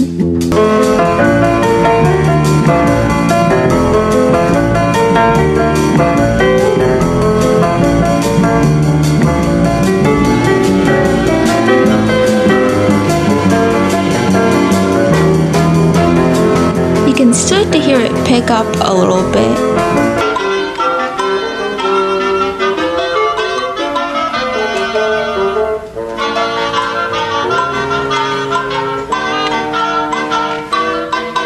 You can now start to hear a little bit of quirkiness or silliness in this. I can't best describe it, but it's starting to like mix both of her personalities together in a way.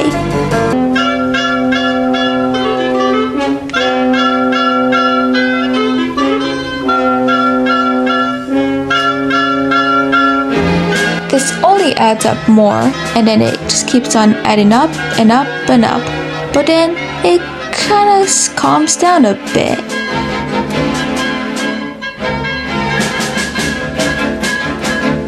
Maybe it's somewhere like, I don't know, Marcy turned to like, maybe calm down a little bit and not cause too much havoc or anything like that. Then, the best part comes in.